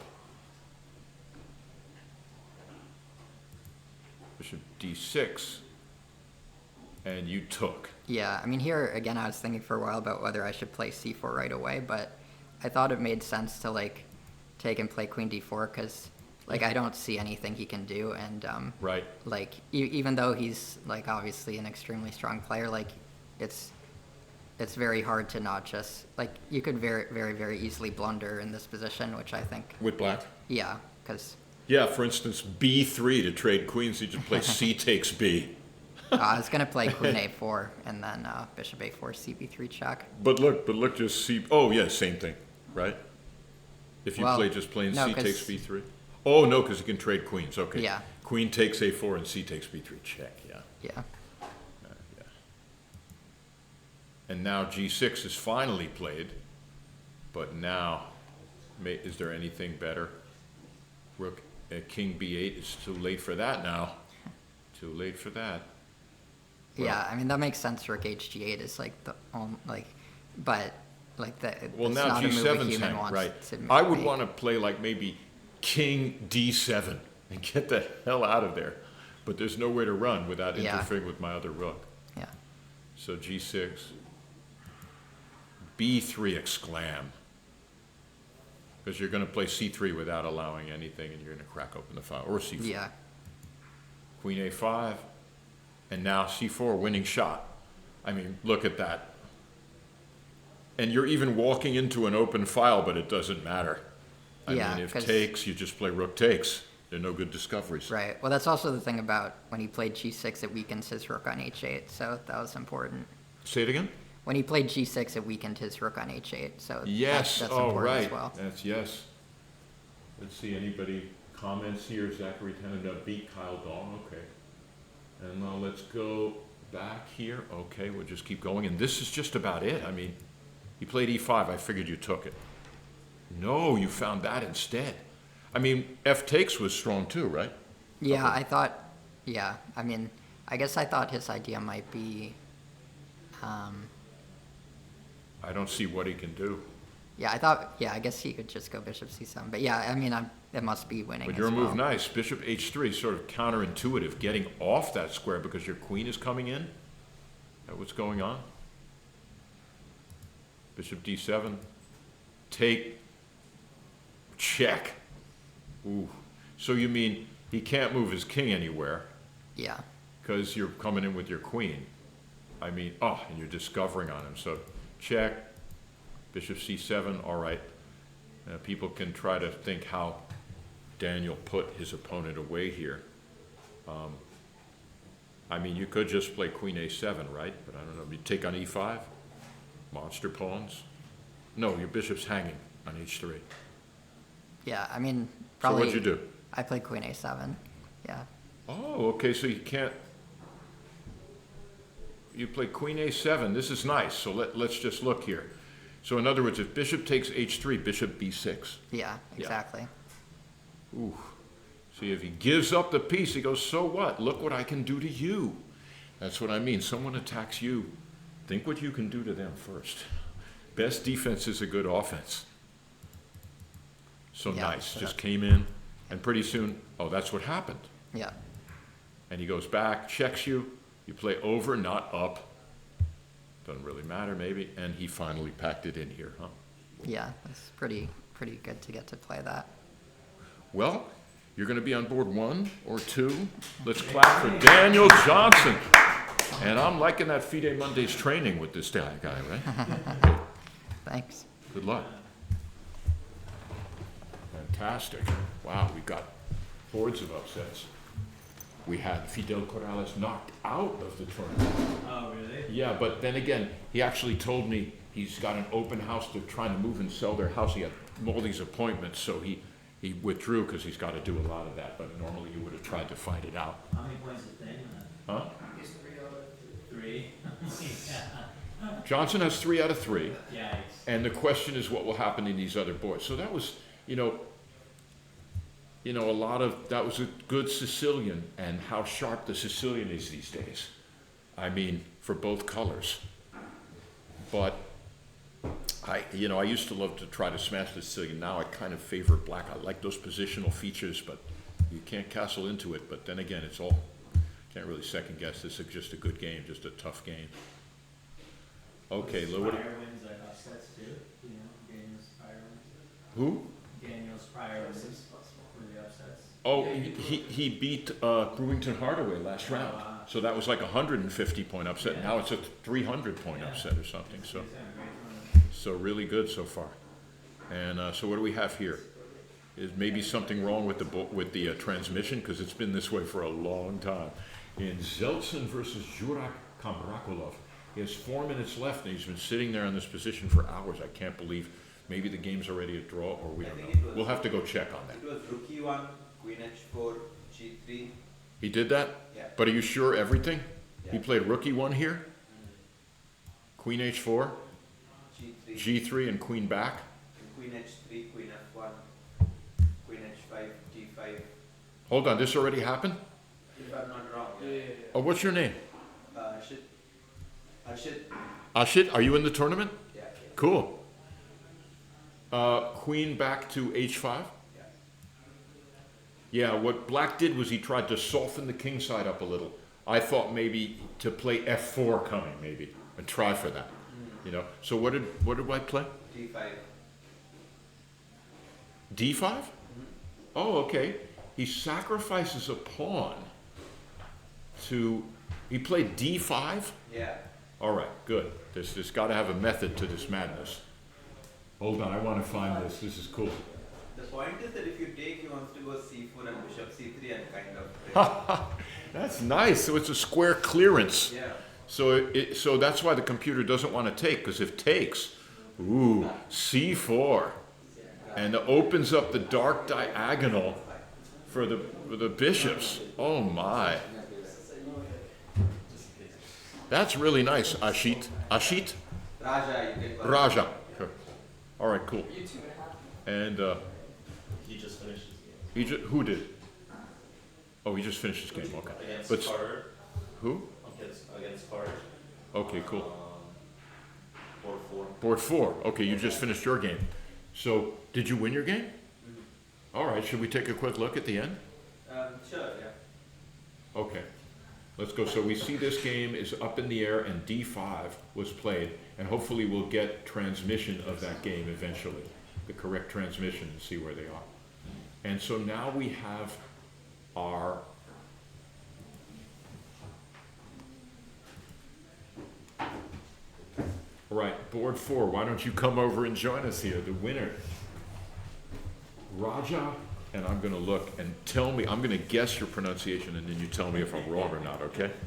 Don't be insulted. Oh, no. Because I'm a singer, and I always sing in a lot of different languages. I pride myself on my foreign pronunciation, but once I said an Indian name wrong, on our website, and some guy called in and said, how could this intelligent man get my name so terribly wrong? And I felt so bad about it. I mean, it's You not. know? I mean, I Ready? go by Raja. Harshit Raja. Yeah, that's very good. Okay, thank you. That wasn't one of the longest Indian names, right? Okay, so let's go to your game, and that's great, because I was remembering looking at the beginning of your game, and you can take us into it here. So you're black, Yeah, so I'm black. and I love this good Sicilian, my favorite opening now in my old age. Yeah, I mean, Not when I was younger, but yeah. I've been playing this since I was a kid, so I kind of I did not get time to prepare for today, so I just decided to play what I usually play. So Nachdorf, he played F3. Najdorf, which we talked about being, you're not committing things here, so almost any move for white is okay. Yeah. Right? That's the problem with the Najdorf, but that's the flexibility of it, right? Yeah, I think that Yeah. in Yeah. general, chess being so complicated, whenever I'm playing against a lower opponent, it's helpful when opponent has more chances because it gives them more options to go wrong. Really? This is so interesting because a lot of people, like I remember David Vigorito, who wrote the book on the Najdorf, ever since he wrote the book, he's been shy to play it. He says, because there are just too many things that work, and so it's not practical. I said, yeah, but the name of the book is Practical Opening Repertoire.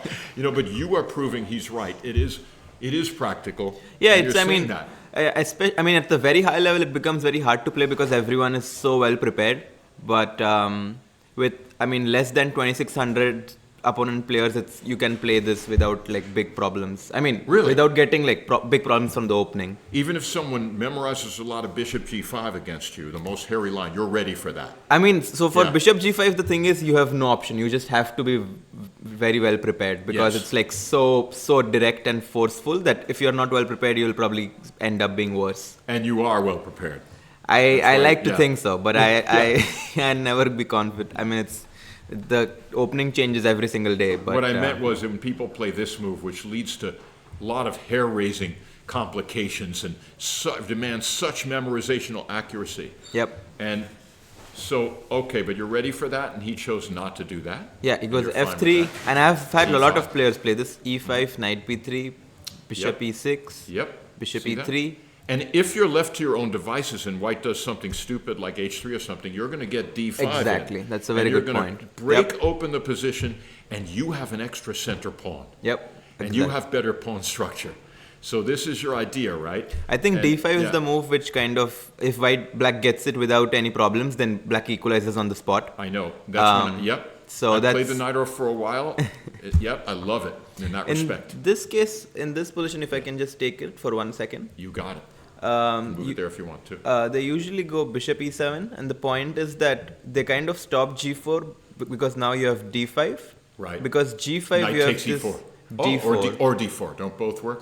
I just knew this when I was a kid that if you Yes. take and then you And you just take. reinforce the support on the d4 square and you kind of get this break. Exactly. And all of a sudden you have a space advantage. And I have a space advantage too. So And that's, right. And that's the positional joy of the Najdorf, that center Yep. pawn. Beautiful. And I chose to go h5 but you to played H5 to stop G4. It Go did- on. yeah, because bishop. I wanted to keep my bishop flexible, as in the game you see that I kind of put it on this square because the bishop on f8 can be flexible. It seems strange to say that for it being on f8 and e7 is so logical, but actually the bishop on g7 and I like to try to bring it on this diagonal can be a very interesting way of complicating the things. And Mr. Raja, Grandmaster Raja, if he closes the D file by sticking a piece there, then it's even better there because the D pawn isn't attacked when there's a pawn on D5. Exactly. So wasn't there Carlsen, Vacher, Legrave or something that was this type of position? So this Yep. is still theory, right? Yeah, this is Yeah. still very much like like very much like trendy stuff. So Knight let's see what happens. d5. He does it, and Takes. you take. Yep. And now there's no more frontal pressure on this, so your bishop could be free to come out here. Exactly. So I go g6, kind of. Oh, I go knight d7. Sorry. Okay, you're just covering. Yeah, just still everything. not committing because Right. I might want to go to e7, might want to go to g6. Not sure. Right, Queen d2. and yeah, Queen D2, Rook And C8. rook c8. So the thing with rook c8 is that I knew it's not the best. I have had several games in this position, and I knew queen c7 is the best. And the line goes queen c7, long castle, knight b6. Oh no, not knight b6. I think bishop. Okay, 1 second. knight b6 threatening to take the pawn. Oh, I think I could start with g6 too. The thing with rook c8 is that it does allow knight a5, which he played in the game.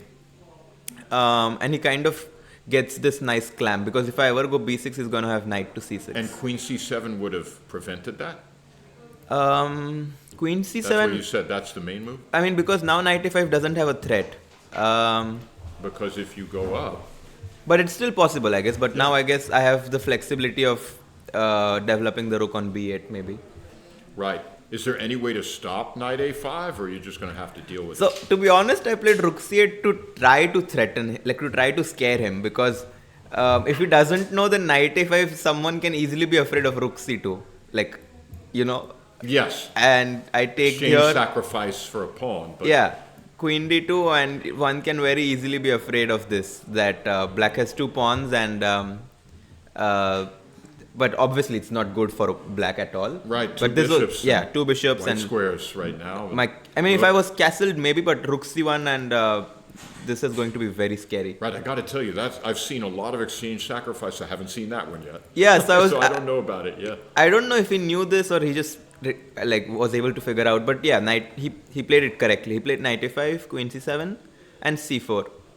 And now we kind of reach a position where the engine thinks white is better, and I cannot argue with that. But I think that in practical terms, it's complicated enough for white to go wrong, and Yeah. it's double-edged. So. And similar to another game where we saw these pawns creep forward, that's the strategy for white, to get Yep. those pawns moving all the way to c6, right? So I put g6. Yep. So, okay, so that what he did. You did this, okay. And now Bishop bishop E2, e2. Bishop Are we g7. still in theory? No, I mean, it's not in theory, but it's like I kind of knew the general ideas for black, that black sometimes want to break with e4 Yeah, of to course. open his bishop on g7, Which happened in one of the other games. it did too. in my game as well, actually. And so castles? Castles, and I yeah. think instead of castles, I should have started with e4 directly. Right, and he should go for b4 and rook c1, right? I mean, He did rook go C1. for it, yeah. E4, and now he has to go f4. E4. F4 is a must. course. F4 is a Yeah, because absolute must, because you can't, yeah, and the other game allowed this, and the open e file and the pieces. yeah, I think you're talking about my game actually. Oh, it was your game, and you were suddenly better with black. Yeah. This was your game. Sorry. Duh. Duh. So, But now I finally meet you. It's good. Yeah. I was out of chess for a while, and I came back, and there's some new faces. It's Yeah. great. So here we go. Rook c1. Yeah, because f4, and the point is that This is the game. the point is that like after f4, I'm Yeah. not so happy doing this, because he just takes rook c1, Yeah. and he has a very clear plan of going c5, c6, Yeah. and on the other hand, my pawns are doubled, and I don't really have any attack on the h file, which is why I think that I should have maybe done it Well here. said. Yes, he should do this. Now, what would you do? And now Yeah. the point being that at least my rook is Yes. going to be able to scare him, and I'm going to have ideas like g3, Yeah, queen d8. that's your counterplay. That was my counterplay. That's So that could be.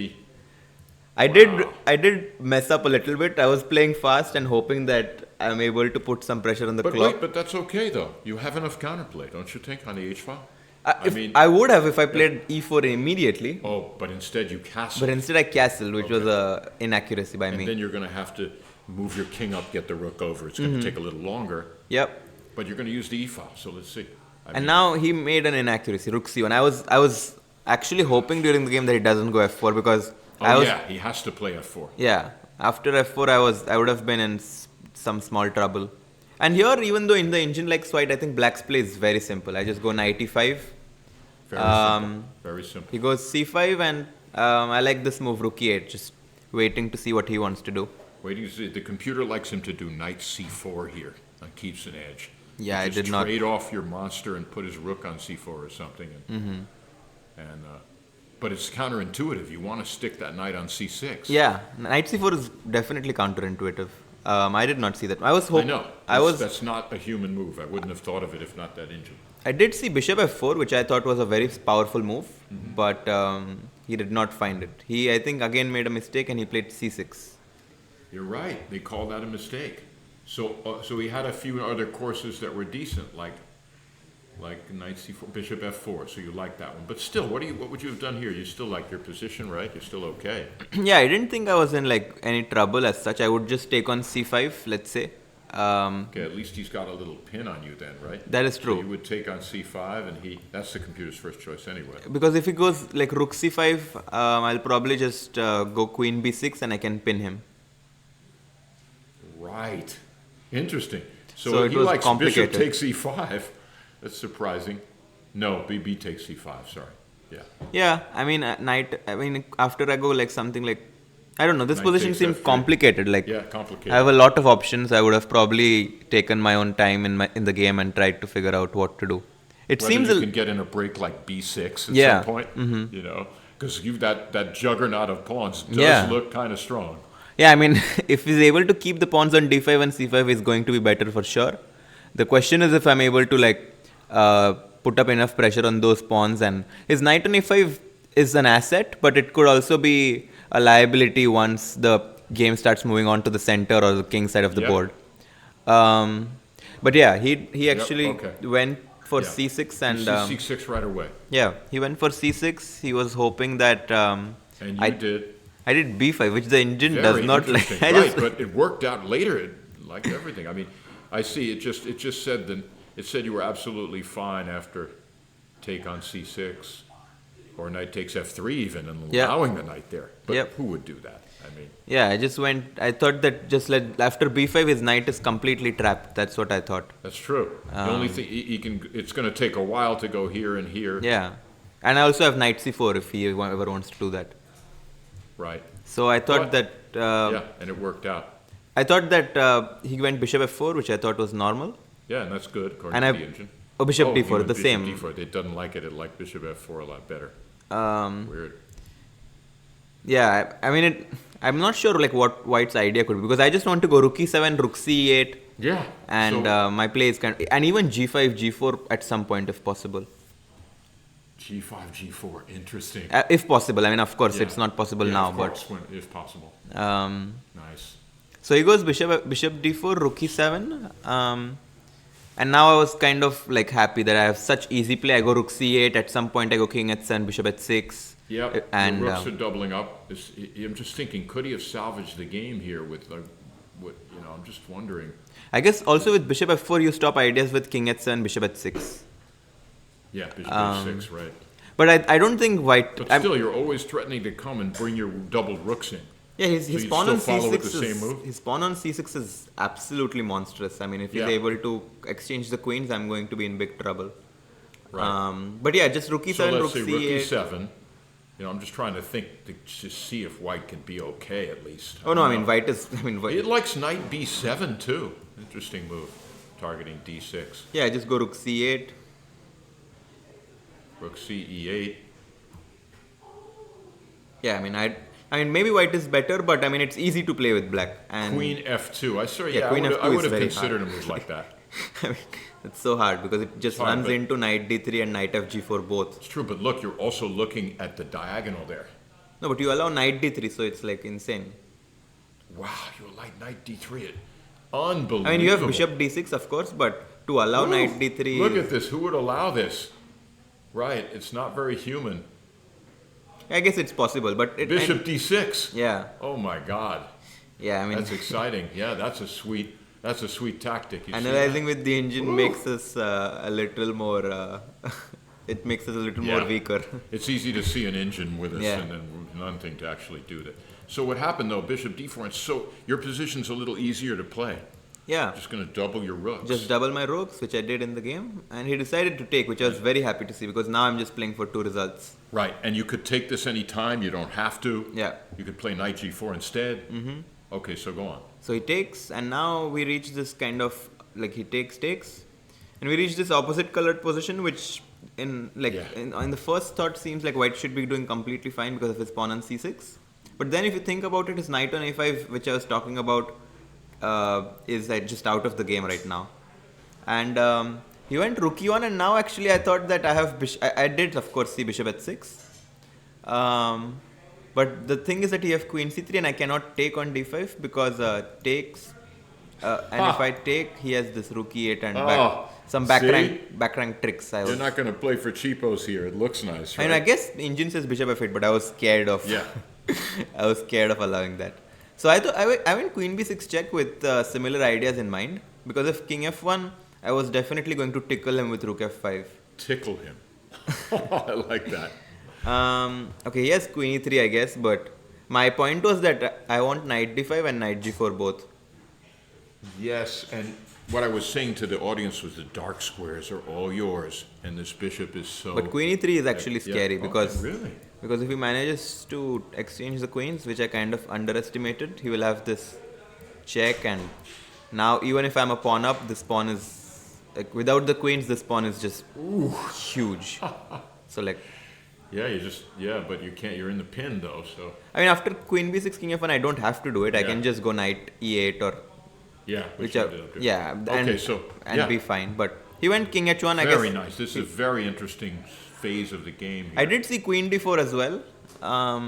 The point is that Oh, yeah. if you take, I have this, knight e8, and now bishop c3 becomes kind of unstoppable. Yeah, and you've got that pawn blockaded, and his bishop is looking... Yeah, because pretty- a3 I'm going to have bishop b2 as well. So this pawn kind of becomes very hard to protect. So I guess queen d4 could have been another way to play it. I just thought that let's keep the queens on the board and have some, like, you know. Well, if you play queen d4, you'd get in the newspapers, or those that are left. I mean, you know. Yeah. Let's see if anyone has a question for you. Let's see, do you play chess? No, it will be interesting to see how round... Okay, nothing new yet. Okay, good. Let's see what's going on. So yeah, I'll just quickly go over the rest. Takes, and now takes. the dark squares are yours. Yep. So, And his knight is bad, so he tries to take it in the game. yep. And now he wants knight, like some sort of, like I guess knight c1, knight d3, some sort of regroupment. Right, but But it's I just slow. went queen d8. D8, And of Queen course he doesn't H4. have knight d4 because it will H4, yep. do this. So he goes this. I just G3, what else? h4, like yep. undermining this King pawn G2, structure. I don't see anything better. Yep. I mean, yeah. Only move. I go queen f6. Just I guess trying for h3 at some point, because h3 king Yeah. f2.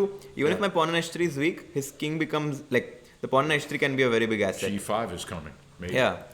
Now Because G7. here No, you can't. I go queen f5, and this move is scary because I want h3 and I want some queen c2, queen b1 stuff. Yeah.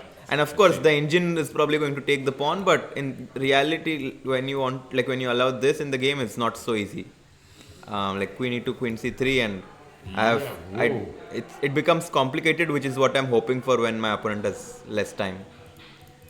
Yep. And he falters now. He wants knight d4 because it allowed this check and queen b1, and I was able to collect a. Okay, knight e2 was. Okay, you have threats here of I want taking on A2. Take on among other a2, things. take on b4. I just want to play knight c7.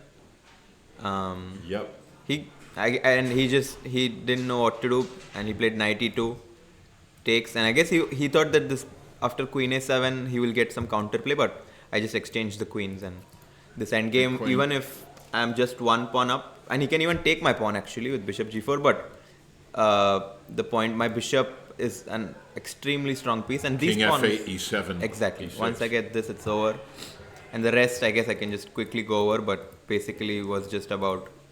Oh, this is what happened? Yeah, you should go a little.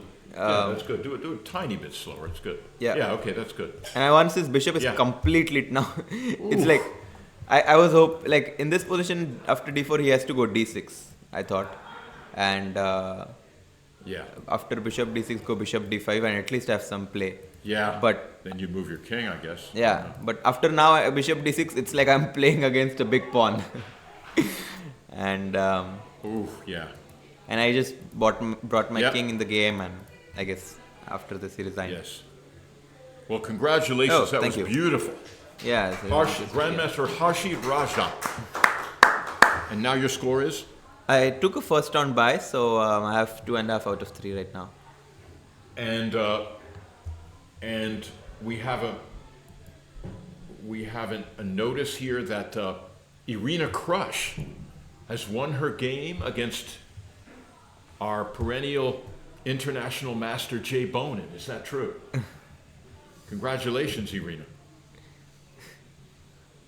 Would you like to start looking at it? Or, I'll here's take the a leave and yeah, you take a maybe leave. hope. Great. Yep, thanks Now, a lot. I have to go put money in my meter. I take a 2-hour every 2 hours. So maybe if Alex wants to take over for a second, it's up to him. If not, I need a break to get that and get back. I mean, just be right back. It's been 2 hours. So, wow, some great games here. Just as a recap before I go, I have a minute. So now we have, what are the results we can say before I get out of here? Let's go, where's, just go, let's see the results, yeah. Or just,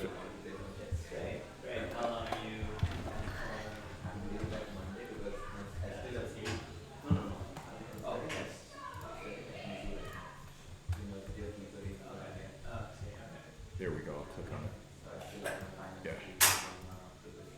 Great, Marshall Chess Club, and we look at the results. Of course, yeah, I'm used to that at home, right? All right, Joseph Zeltsin scored the win. We'll have to look at that when we get back. Bortnick scored the win. So we have, wow, so Daniel Johnston may not go on a top board because, he will be on board 2, because there are not enough players with 3 out of 3. Let's see.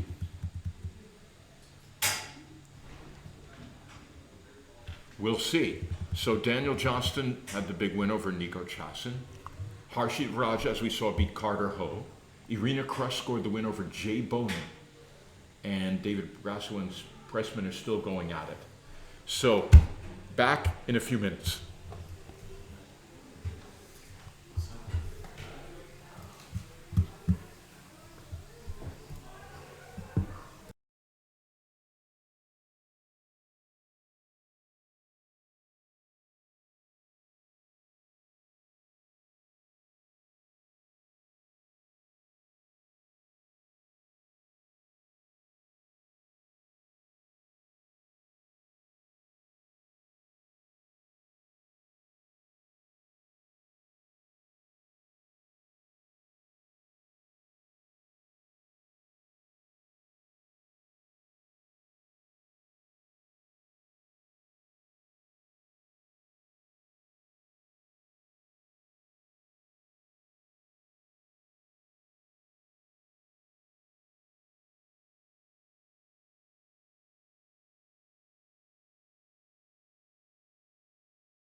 Hello everyone, so this is Grandmaster Alexander Lenderman, kind of taking over here, finishing up round 3, and I'll also be doing the commentary for round 4, like in about an hour. But in the meantime, yes, as Nathan Rezika pointed out, there's been some notable results, including Irina Krush's win against J. Richard Bonin. So we're gonna take a look and see how that one.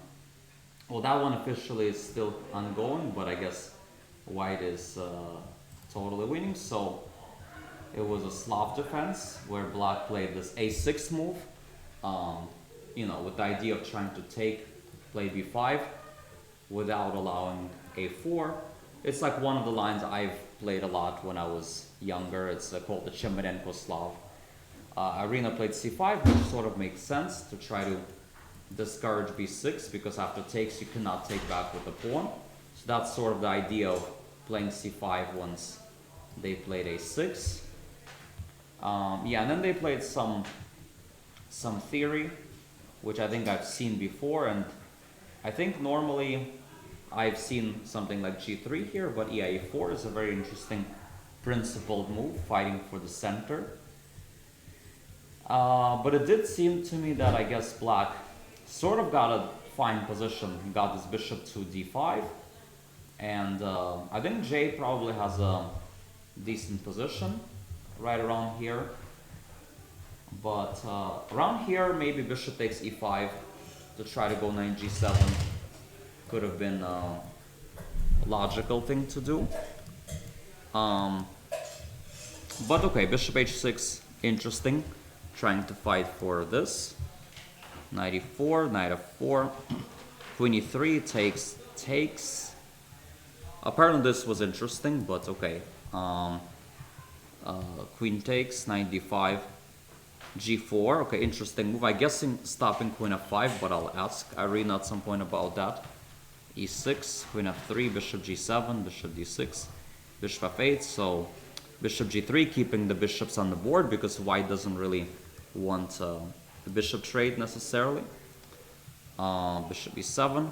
Yeah, so now white starts a really nice attack with h4, h5. So perhaps around here, but J should play it a bit differently, like queen e7, h4, and something like h6. And here it might be a bit hard to break through. Or at the very least, the bishop might be good to keep on g7 in some cases to stop the attack. But yes, I saw that result. Yes, yes, very good day for Chloe Gao. Yeah, bishop g3, bishop e7, h4, h6, h5. Yes, this is a very logical idea. Try to open up this diagonal, the light square bishop, because this is sort of white's advantage, right? Unopposed bishop. So this plan makes a lot of sense. King f1, rook e2, rook e1, rook e4. Yeah, it's still pretty complicated. Queen h3, king f1. Kind of just d5 here, you know? Because the idea is like after d takes queen h3. Yeah, d takes 5, queen h3, king g1, and then. No, if I take the pawn on e5. I mean, that's the kind of the question, right? Why not just take the pawn? Yeah, then queen h3, yes. Queen h3, but king g1 is f5. Exactly. It's really annoying, you know? Yeah, yeah. No, e5 is a very nice resource. So perhaps around here, there's a better way to play, like maybe rook g1, bishop h2, but okay. So rook e4, queen here, king g1, rook g8, bishop f1, queen c8, king h2, rook here. Oh, and now the bishop finds itself way here. Bishop f4, it's still tense. And now f5. And now the brilliant move rook e5. So maybe f5 wasn't the You want that